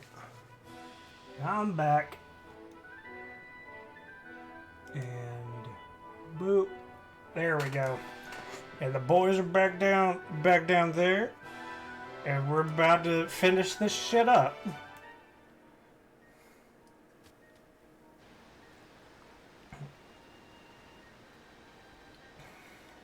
Oh yeah, I got my Switch ready, Asher. I got it ready. I'm ready for you. I'm ready for it. See? Hold on. Hold on. Hold on, see? It's right here. I got it. I got it for you. I got it for you, baby. Okay. So that's the other one. If we go down there, I bet it gives us something stupid. Like, I don't mean stupid as in bad. I mean stupid as in it's probably something good. We don't really have a... What are the white herbs again? Can restore any lowered stat. I literally missed all of that. Oh, I was just saying, like, man, I got my Switch ready. I got my Switch ready. I got it ready. I got that ready. I got that on lock, bro. I got it. Let's see. Who are we doing? Who are we leveling? Who's closer? Valefor's close. Wow, both of them. Okay, so both of them are up. Actually, let's do this. I think, why not? Let's have them both level up. Let's go. It's been a while, boy. Do you remember me? Do you recall this? I helped you at Guardian Port. There's no need for thanks. I was merely punishing a fool that used a shadow Pokemon in public. At the time, we didn't want the world to know what we, Cipher, were planning. Back then, I thought you were just an ordinary child. Little did I suspect that you would become Cipher's biggest and most damaging threat. That's enough talk. You have the skills and wherewithal to reach Citadark Isle. Let me see your abilities in full glory.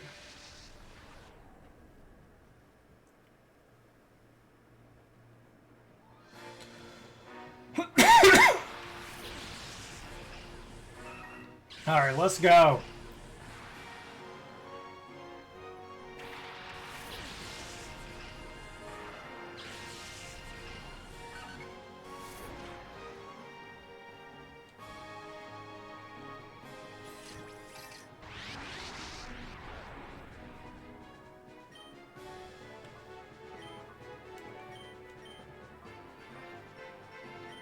Yeah, we need to fucking knock out the Alakazam now.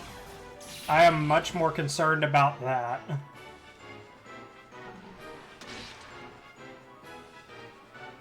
Because Alakazam could probably fuck anything up.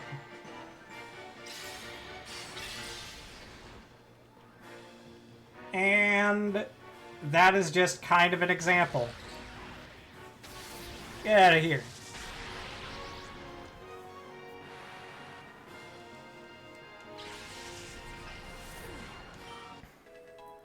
$53, cool.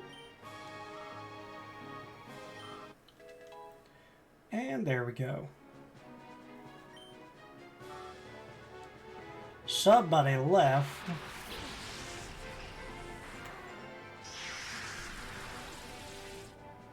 Who dares leave the chat? Uh-oh. Nope. What I thought was going on wasn't going on. Alright. Let's see. I guess we can kind of split up a little bit. Let's do this.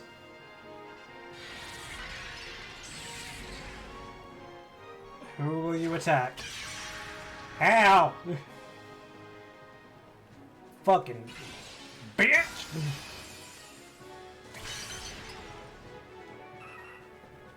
The fuck out of here.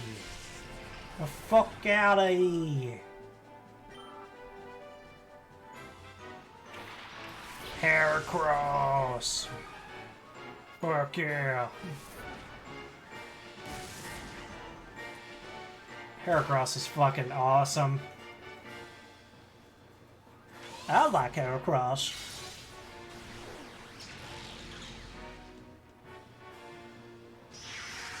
Because you know what they say about Heracross. Heracross fucks.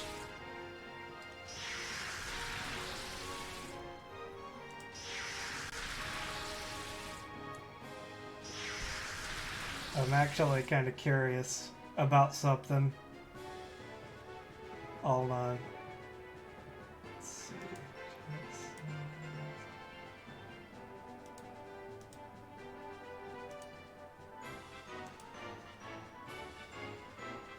Okay.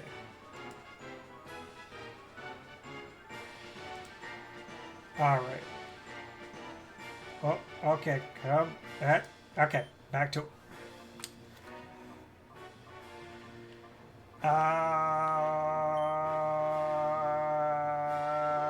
Yeah. We're just gonna keep going.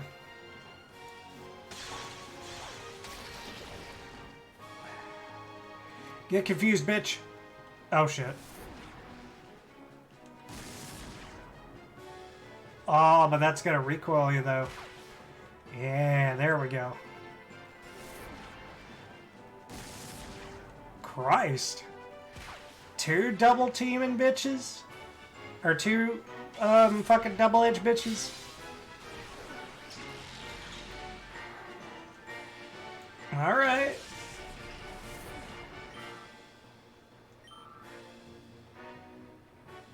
And Electabuzz. Ooh.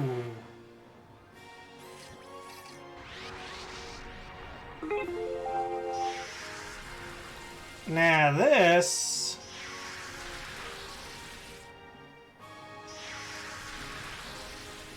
is an opportunity.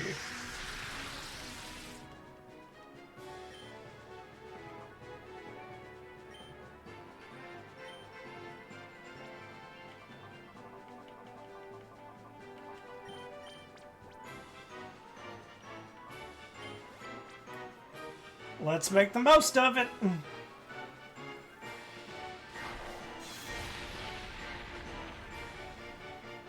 Almost.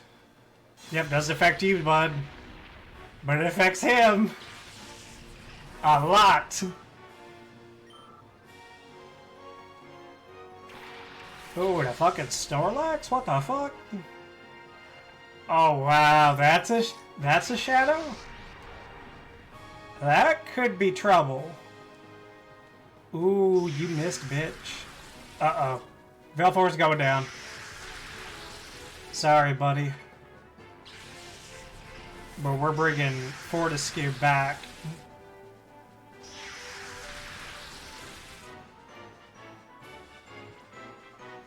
The only question is, who does he hit first? Actually, I think if we both hit Snorlax, that's probably the best way to go about this.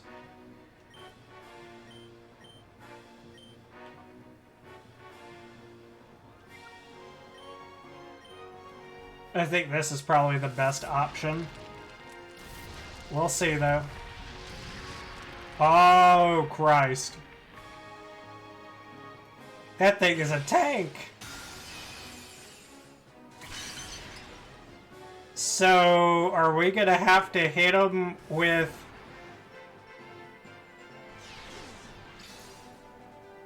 I guess we're gonna have to hit him with physical attacks. Shadow End. Ooh.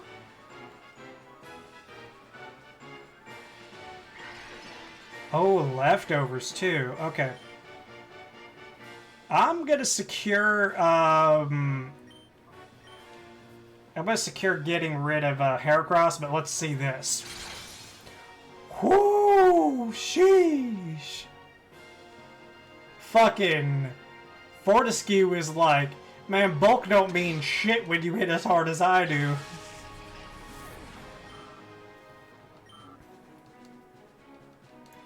Shadow End. Okay, he keeps missing. Is Shadow End like a guillotine move, I wonder? Like, that's what it kind of implies to me. But we should be able to get this. Key up! Okay. So with the bite, it should be... Yeah! Get out of here, Snorlax. Yeah, he leaped up whenever he, like, faded. He's like, oh my god! I'm having a heart attack. This is trouble. If something's not done... Oh, so he had 3 Shadow Pokemon.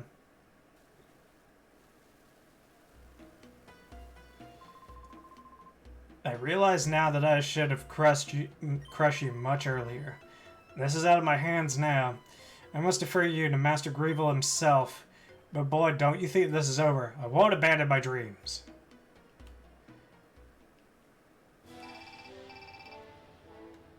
Oh shit, Mirror B has been spotted. Oh my god. The elevator won't open. Okay. Well, we can go back and heal up real quick. At least we got this option.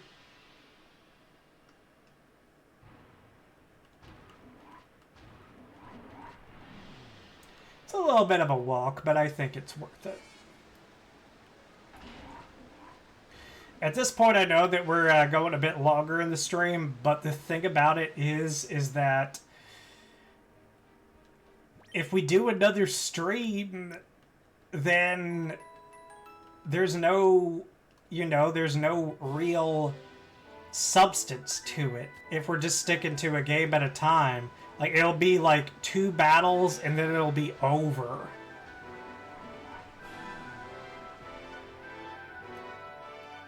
Because we're not going to dive into the post-game on this one.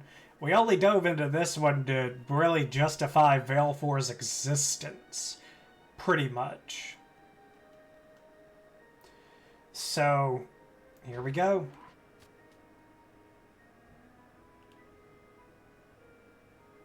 Really? Oh. Well, hi. Oh, ho, ho. Now this is quite a surprise. You managed to defeat Ardos. Of course, you have also beaten so many of my followers. Perhaps it's no surprise that you won. I must say that I haven't been this excited in a long time. I do have an appreciation for the strong, you see. However, I cannot allow your interference. My Shadow Pokemon plan is nearing completion. So, for the time being, I think I will have you securely out. Have you securely out of the way, right where you are now. Oh shit. Okay, so we have to go. What the? Really? I guess that's where that other elevator comes from, or comes in. So, what do we do? Oh. Oh, shit. It's that guy.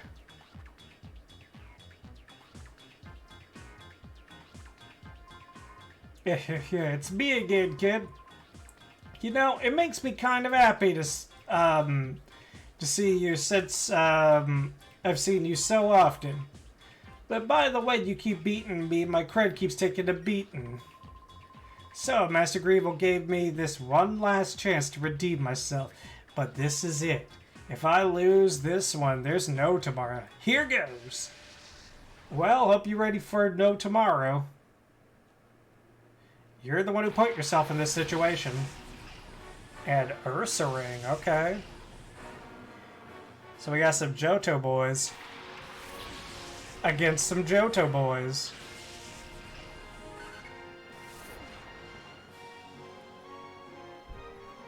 Okay.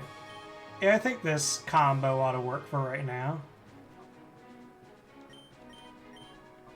Let's see if we can get rid of Slowking first. And Bite. Okay, not bad.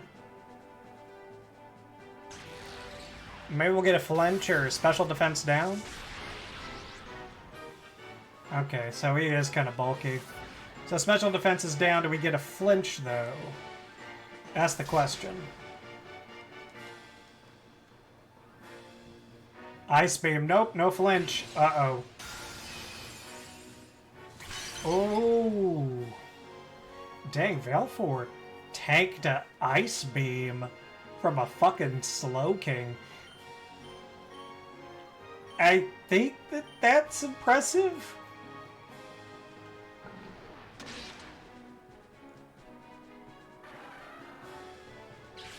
Get out of here, Slow King.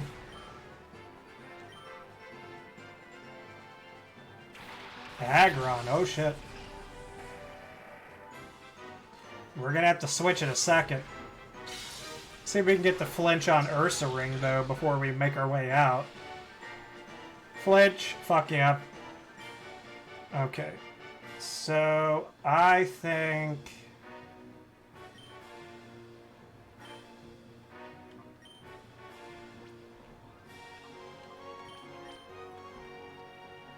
yeah, let's do this switch. Return. And go Fortescue.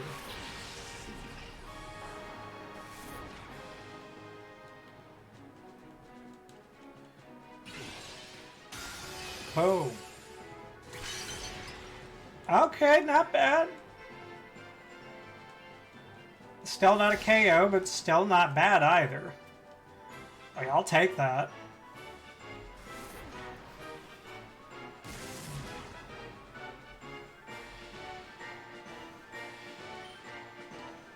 Let's see here. Just gonna do Bite on him, and we're gonna do Flamethrower on Ag. Ah, you little bitch. That's fine. You live for one more turn.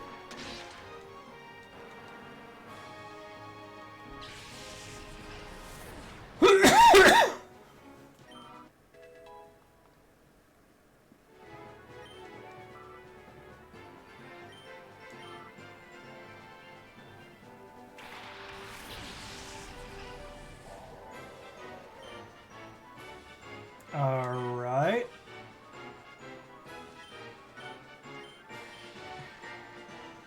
Okay, good. Let's do it!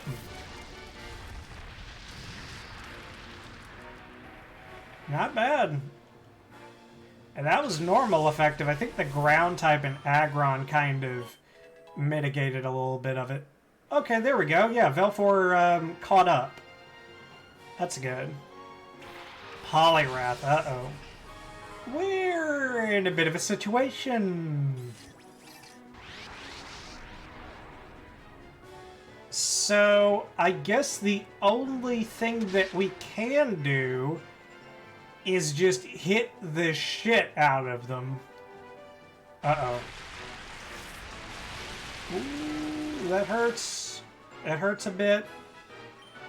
But we are going to try our damnedest to make the best of this.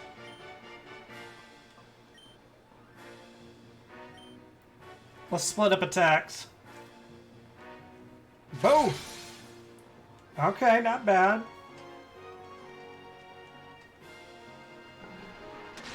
He's just got so much goddamn water. Maybe a flinch? Shadow Sky. Okay, cool, cool. I'll take that. Like, that just means that Poliwrath doesn't get to attack for a turn.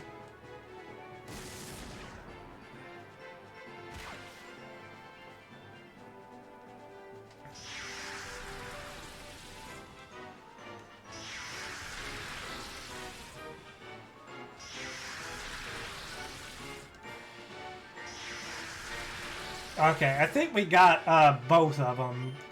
It's just a matter of what his last Pokemon will be now. Let's do it. Use the power of love, Fortescue. Power of love.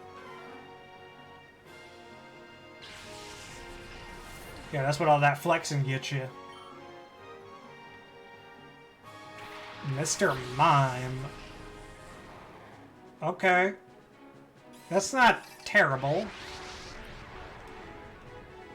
It could throw out a pretty surprising number of things at us as far as attacks go. Okay, Shadow Sky will KO it at this point. Ooh, but you flinched, bitch. We finally got that flinch. And secured your death.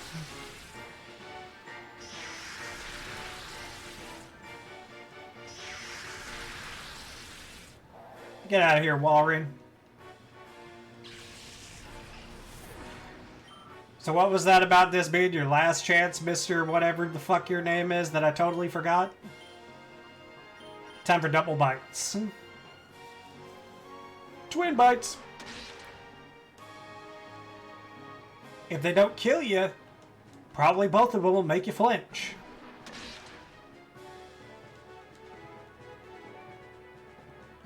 Shadow Storm, uh-oh. He's doing a little dance. Ooh.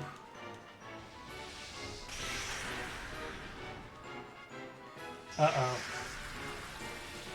Can Fortescue survive it? No. Fuck! Oh well. We still got the victory locked.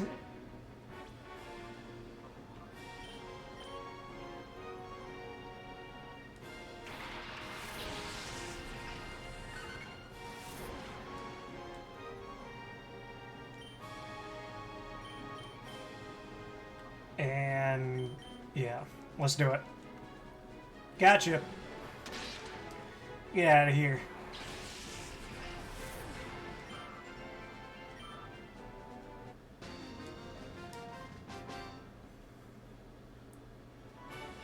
Grah, we're doomed. Yeah, so you should help me.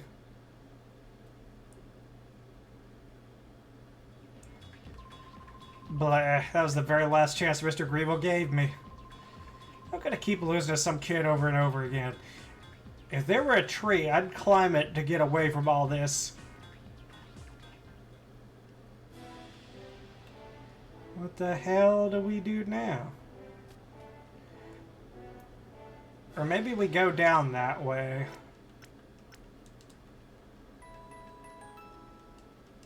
Yeah, since he came up through the elevator, I assume that it is ready to be used now.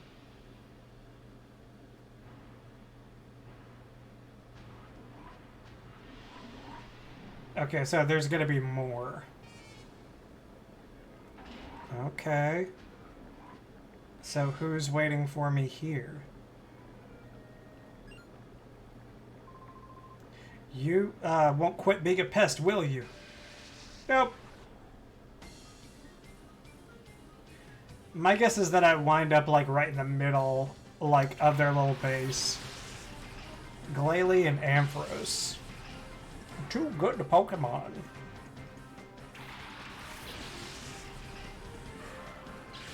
Just not that good for this situation right here. Actually, no. Nah, this works. This works perfectly well. Oh my, oh my. Go for it.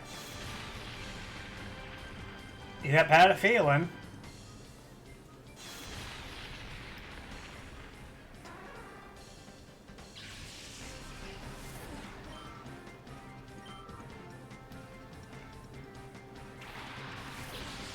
Oh, and I can still get him. Ooh, this might hurt a little bit. Ooh, that did. Okay. I don't think we've been frozen. We've hit freeze a couple of times, but we've never been frozen. Donphan! Okay, so I'm gonna Ice Beam, and I'm gonna try extra. Whoop. Actually, this kind of works. Asher's back. Back, baby. Let's see.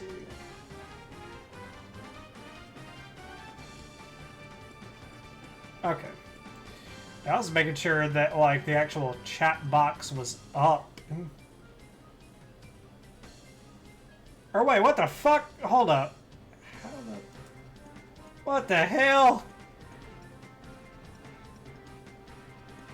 You said I want to been Brilliant Diamond Shining Pearl? Yeah.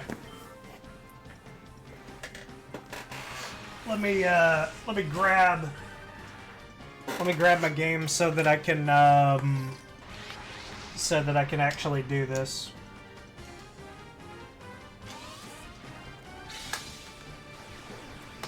We'll multitask.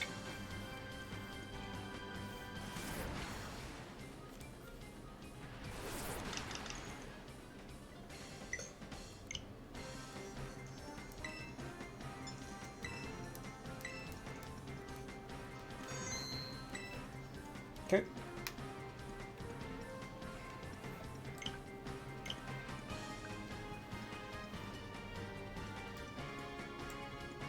Okay. And...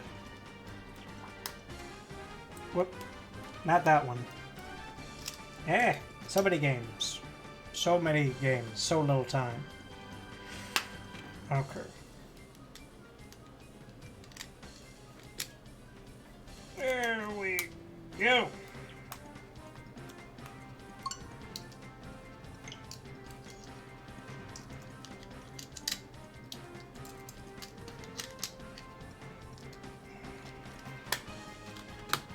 Okay. I gotta get my Pokedex. I can only kept postponing because I kept... It's alright, man. Yeah, man, like, you can vent about that kind of stuff with me if you ever want to, man. That's what this place is kind of for. Not to a point where it's just, like, talking about self-harm or anything like that, which we've had to deal with one time. But, you know, this is a friendly place.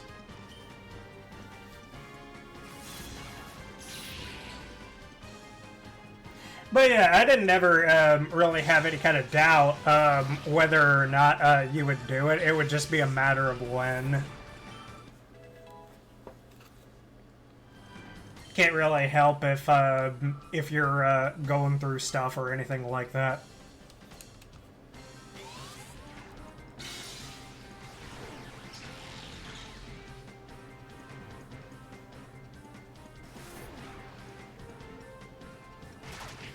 Not only that, but I was gonna say, Asher, if you want, there's a way that you can transfer the stuff directly into my bank. Or not my bank, but my home account if you want, so we can avoid doing a series of trades and you can deposit them straight in. I guess stress planning for stuff, and then let's see, being postponed especially if more than once. Let's see. Oh, is it clear? Okay. Well, yeah, I mean, it's gonna happen. Like, there's stuff that's gonna happen every now and again. It's a little bit on my end, too, just all of that, because, like, I have esteem issues with if people actually want to have anything to do with me or not. And, like, I mean, this doing streaming and YouTube and having subscribers and followers helps and everything, but, you know, there's... just like with any kind of mental disorder, I guess you would call it, it's much harder to deal with that than just saying that. Like, it's... like, my dad used to tell me all the time that, like, you're only doing this to yourself. I was like, I get that I'm only doing it to myself. But that's the problem, is that I can't, like, not get me to not do it to myself. Hey, guys!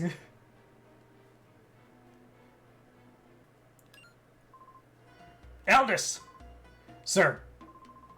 Who allowed this child to penetrate our defenses so deeply? What is the meaning of this? The others can't be counted on at all. I am giving the responsibility of dealing with this child to you. Fucking Damn it, incompetent motherfuckers. You finally managed to anger Master Gravel. I thought I would end up battling you one day, but this isn't how I'd hoped to face you. If we battle, it will only be unfulfilling and without meaning. Will you still challenge me doing that? Sure. Brilliant Diamond Shining Pearl looks incredible on my OLED. Is it really that much of a difference? Like, is there a performance, like, upgrade? As far as that goes? I'm kind of curious.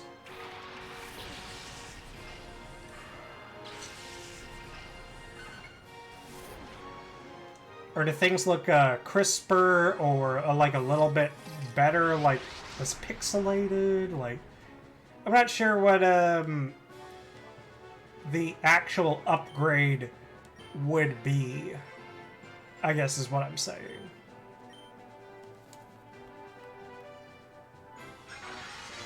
Uh-oh. Okay. That's not too terrible. Okay, that's fine. I only was targeting one Pokemon.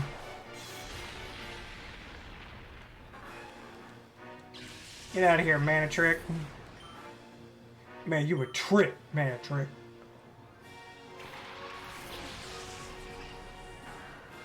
You know, usually I would be intimidated by that. Let's see. No, OLED screens are just pretty and have, in some games, show it better than others, and how bright the colors can be, and then being slightly sharper. Okay. Do you think it would? Do you think it would actually be worth upgrading to an OLED at this point, Asher, or do you think it's just like, nah, just wait? Because like I'm kind of in that boat right now. I'm like, should I upgrade to an OLED? Because I wouldn't mind trying to get the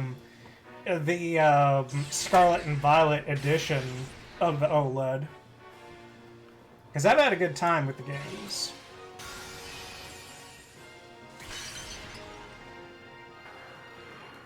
Get out of here, Salamence. Quad weak to ice, motherfucker. That's what I'm talking about. And another quad weak to ice, motherfucker. Holy shit.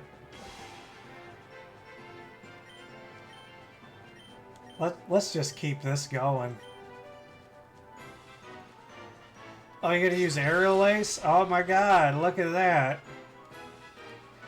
Ain't that just the damnedest thing? Well, here we go.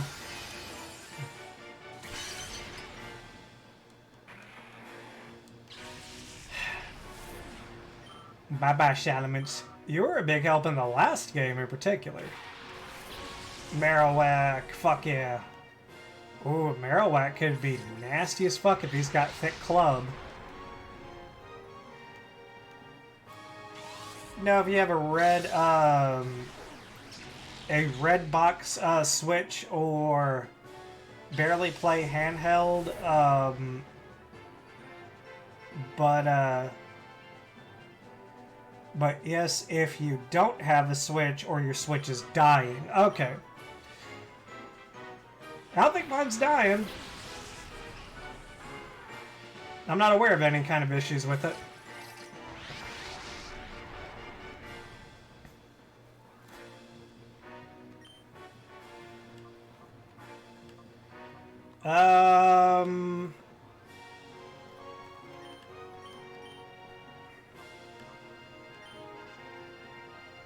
Let's go with this. Key up! Ooh. Damn it. Just barely. Yeah, Lapras is just gonna have a lot of HP no matter what.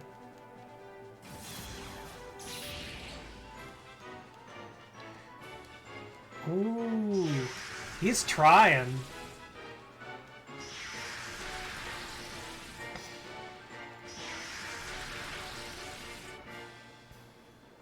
It's really the new 3DS XL to the new 2DS XL. Okay.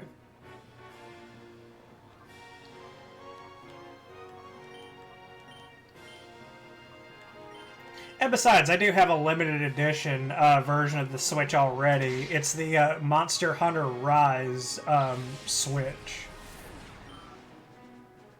So, as far as getting a quote-unquote fancy Switch, I already have that in the bank. So, something just happened on that. I'm just curious. Oh, that's what it is. It's telling me that there's an ad coming up. Okay. Fun, fun. Because everybody loves those. Okay. Ooh! Oh, yeah. I like it. I like the designs of the Monster Hunter consoles. Like, that's why I got the... Actually, it started whenever I got the Monster Hunter World PS4 Pro. That thing is fucking cool. Like, I will absolutely say that. That is just a fucking beautiful console. Comes with a pretty nifty controller, too. Like, it's a Rathalos themed controller.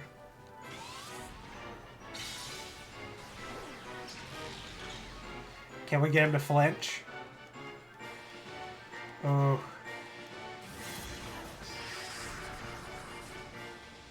Uh-oh.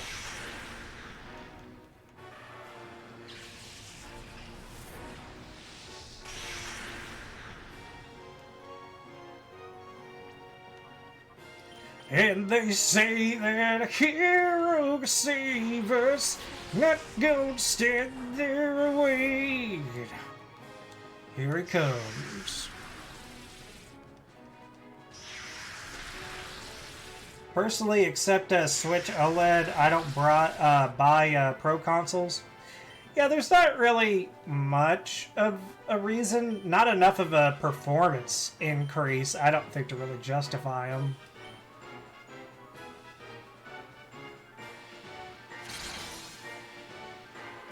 Like, unless you were just, like, a specs, like, monster. Good job, everybody. We lost. Totally. Totally. Totally Kyle.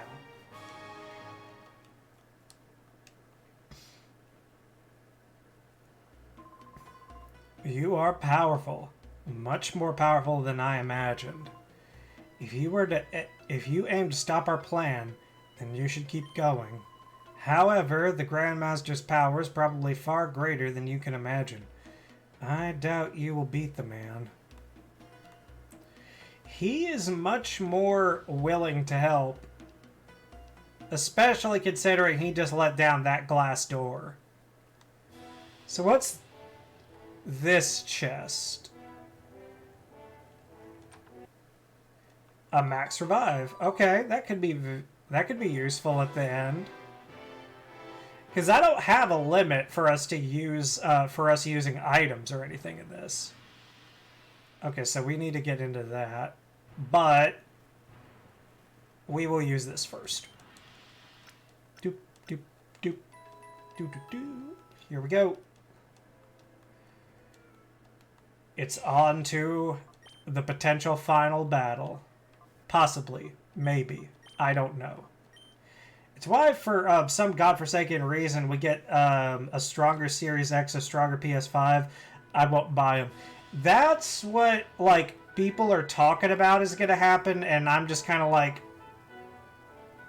my PC is still good enough, and you guys don't make enough exclusive games for me to give a shit about either. Like, the only reason I would get a Series S at all is for like emulation purposes, like just as an emulation box. Ho ho ho! So you've come this far. I had no idea that a mere child like you would pursue me this long. Professor Crane, Data ROMs, and the Leia, you alone derailed every one of our well-laid plans. Well, perhaps not just you. The news broadcast by ONBS did not help Cipher's cause at all. However, my Shadow Pokemon plan isn't finished yet. The final act is about to unfold.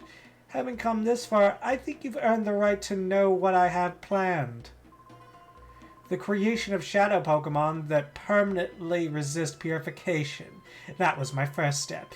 Next, I plan to create an army of Shadow Pokemon that work independently on my orders alone.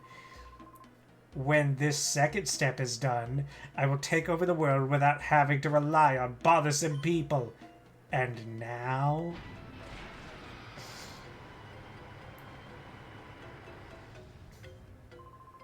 let me introduce you to my faithful servant, the one that shall become my central figure in my Shadow Pokemon army. Come forth, XD001!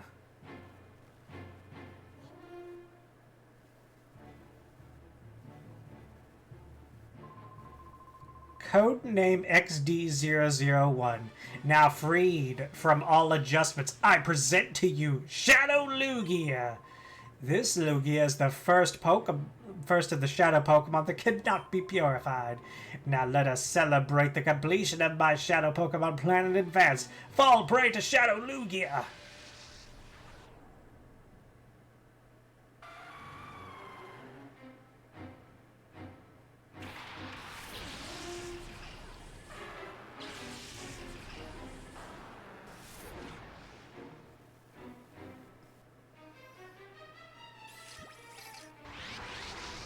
No way!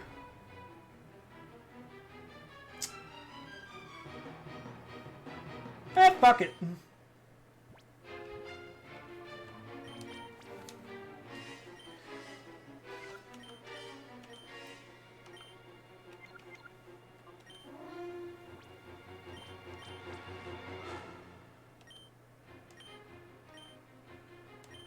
Okay.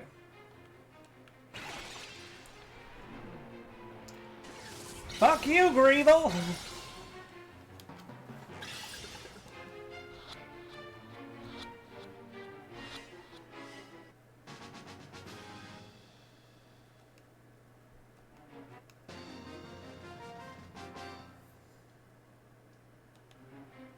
Lugia! Lugia joined my party. I gotta beat Rourke to unlock trading your mom's a hoe, Rourke. Oh shit. Okay, now. Oh god. Them eyes. Oh god. He's Yoda. Rhydon and Moltres, huh? Okay. Let's do this.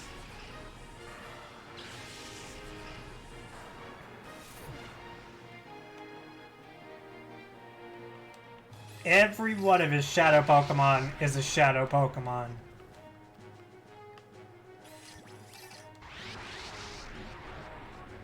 That'd be funny if, like, I hacked and, like, basically did nothing but Master Balls and just caught every single one of his Pokemon.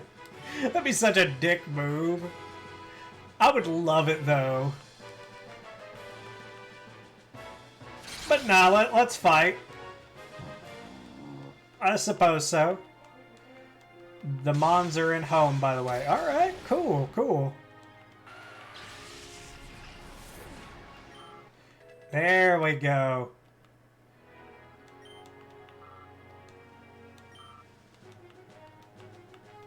I wonder if...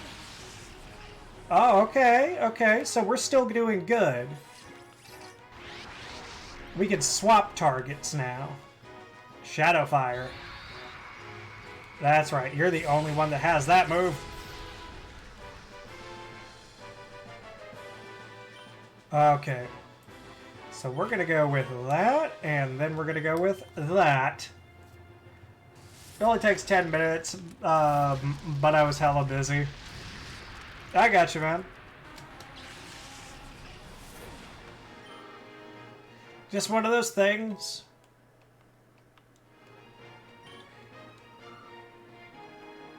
Oh, that's fine. He doesn't learn another move.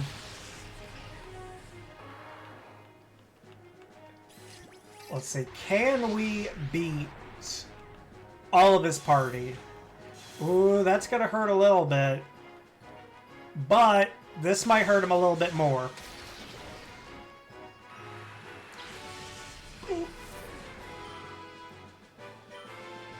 Okay, so which... Okay, Articuno.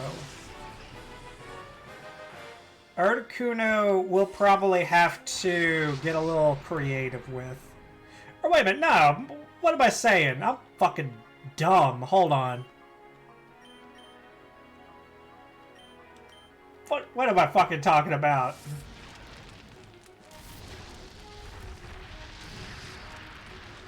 Ooh, okay. You endured. They tried to set up.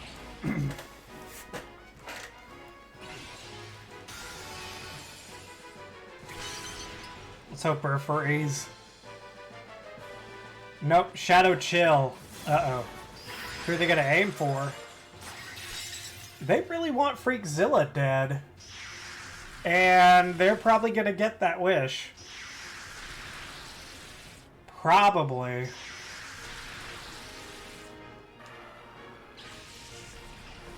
Okay.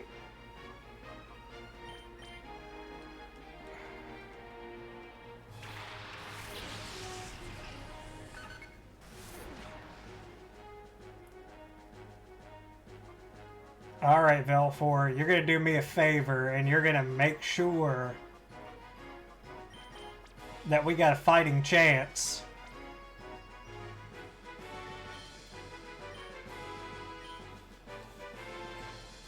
Because as long as we can knock out one Pokemon...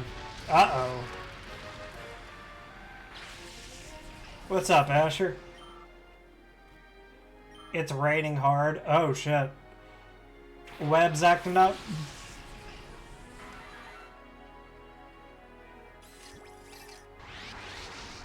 Alright. Another Shadow Pokemon.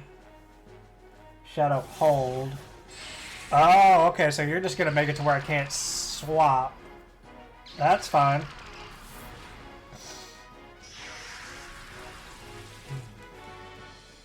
Admittedly, it does kind of suck that we can't swap, but that just means that I'm gonna gang up on one of your Pokemon, and I pick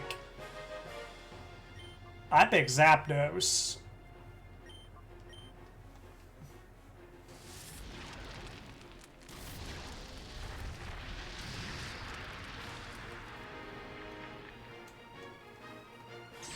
This is gonna hurt.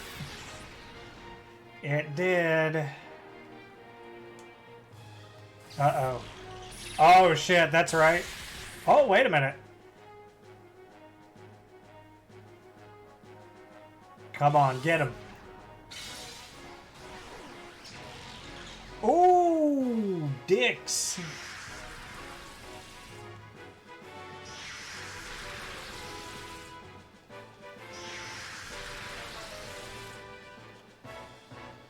Okay.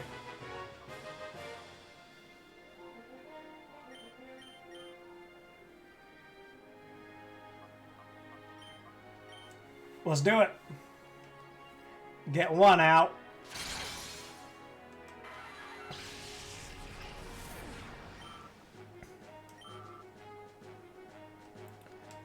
Shadow Rush. This is gonna hurt somebody. Ooh, Veilfor sticking it out.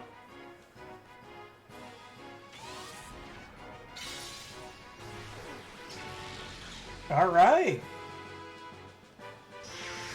Wait a minute, is that it? Is this his last Pokemon? Hell yeah. And we only had to use one fucking revive. Let's do it. Finish it off, Fortescue, with the power of love. And there we go. That's a good job, my boyos. That means that the next time that you guys are live, you will be in Fire Red. So let's see the last bits.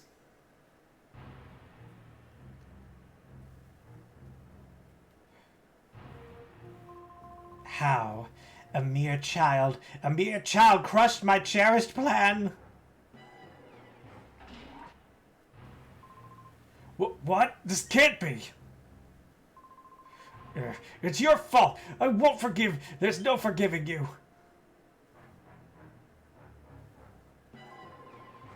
Grandmaster, we're done here. We should blow up City Dark Isle with the child still on it. But if we did that, our shadow Pokemon data and our subordinates would be lost as well. Grandmaster, such things can be replaced. We must ensure our own survival. I've readied a helicopter for our escape. We've got to leave now. You're right. Wait. Please wait. You're willing to sacrifice everyone so you can escape. You should be ashamed. Ashamed? Clinging to foolish pride will guarantee Cipher's demise. Cipher must survive. That is our first duty. The Grandmaster feels the same way.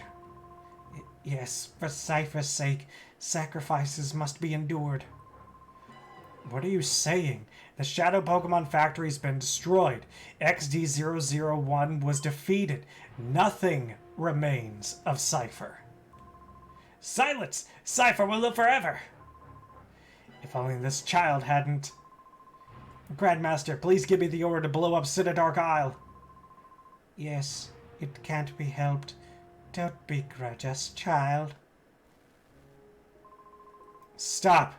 Let's put an end to this, Father. Don't call him Father. Call him the Grandmaster. A PS5 controller needed charging anyway. I'll set the charge while I process. Okay. Father, you've lost sight of what's important. You got carried away with this whole Grandmaster nonsense. It isn't possible to take over the world by producing powerful Pokemon. Just think of this child. This child's pure heart won over XD001. We were in the wrong. Silence, silence, silence! Why aren't you showing some spine? We've come so far! Cipher is finished. Father, you yourself should know that more than anyone. Oh.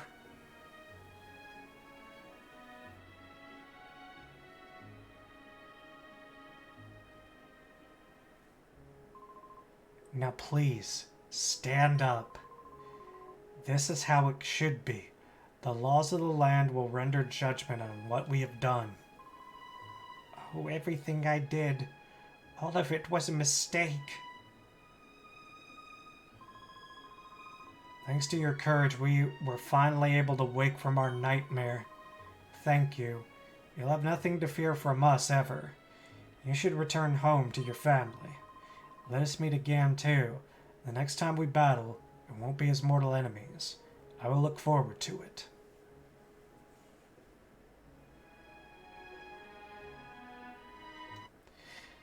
Funny thing, you can actually rematch Greevil as much as you want to obtain his entire Shadow Pokemon party. I'm not sure if he replaces his Shadow Pokemon with other Pokemon, but I do know that you can keep re-challenging him specifically to get every Shadow Pokemon that he has. I assume he replaces them, though. Where's all the confetti coming from? Is it from the volcano?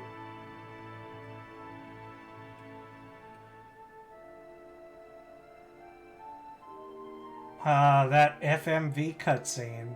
Pre-rendered goodness.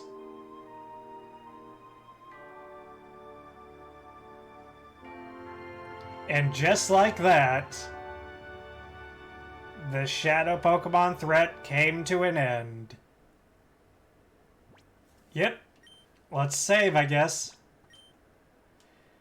And that's it. That is it for Pokemon XD Gale of Darkness. It's a much better game overall. It's not as tedious to purify shadow Pokemon if you want to collect them. I didn't collect that many because that wasn't the point of this run. I might do a run in the future that's just we're going to collect all the shadow Pokemon and 100% the game, but that's for another time. This was to earn Veilfor. This whole thing was to earn Veilfor because we couldn't in Colosseum. Because the game pretty much glitched out, sequence broke, something along those lines, and we couldn't fulfill that part of that game. So that is why we did this game. Because there was a Togepi here. And we purified it. And I think that gave us the right to put Veilfor in, who we would have gotten from Colosseum. Especially now that we've beaten this game. I think that's quote-unquote penance, I guess, if you want to call it that, for doing, what we did. But, yeah, this is it. This is the end for Pokemon XD, and we're going to be moving on into the main series of games, starting with Fire Red. From there, we go into Soul Silver, and from there it gets kind of interesting.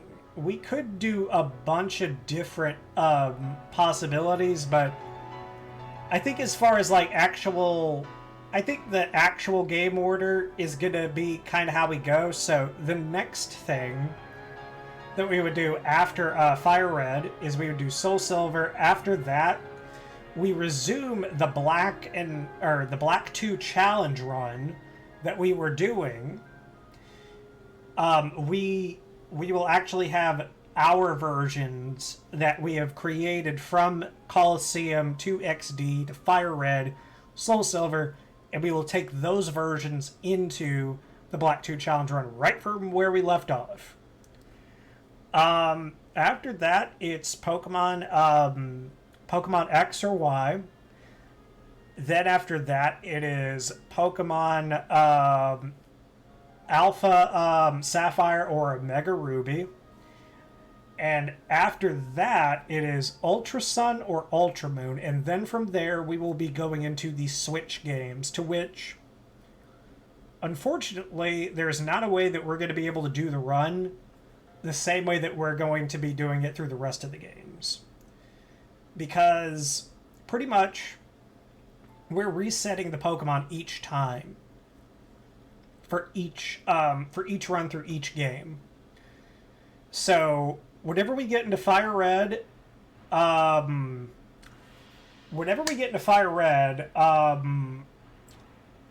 Alligator, will be a Totodile at level 5. Fortescue will be at level 5. Veilfor will be a Togepi at level 5. And that is how we're going to do it each subsequent game up until the Switch versions. So for the Switch versions, what we're going to do is we are going to take them into Sword and Shield, the two members that we can, which are Fortescue and Veilfor. My throat's drying out. But we are going to take them, and we're going to earn the Galar Championship ribbon with them.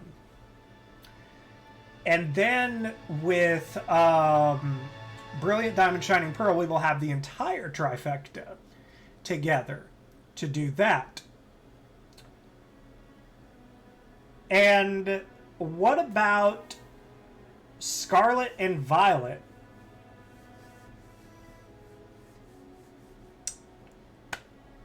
All I can say right now for Scarlet and Violet is just keep watching.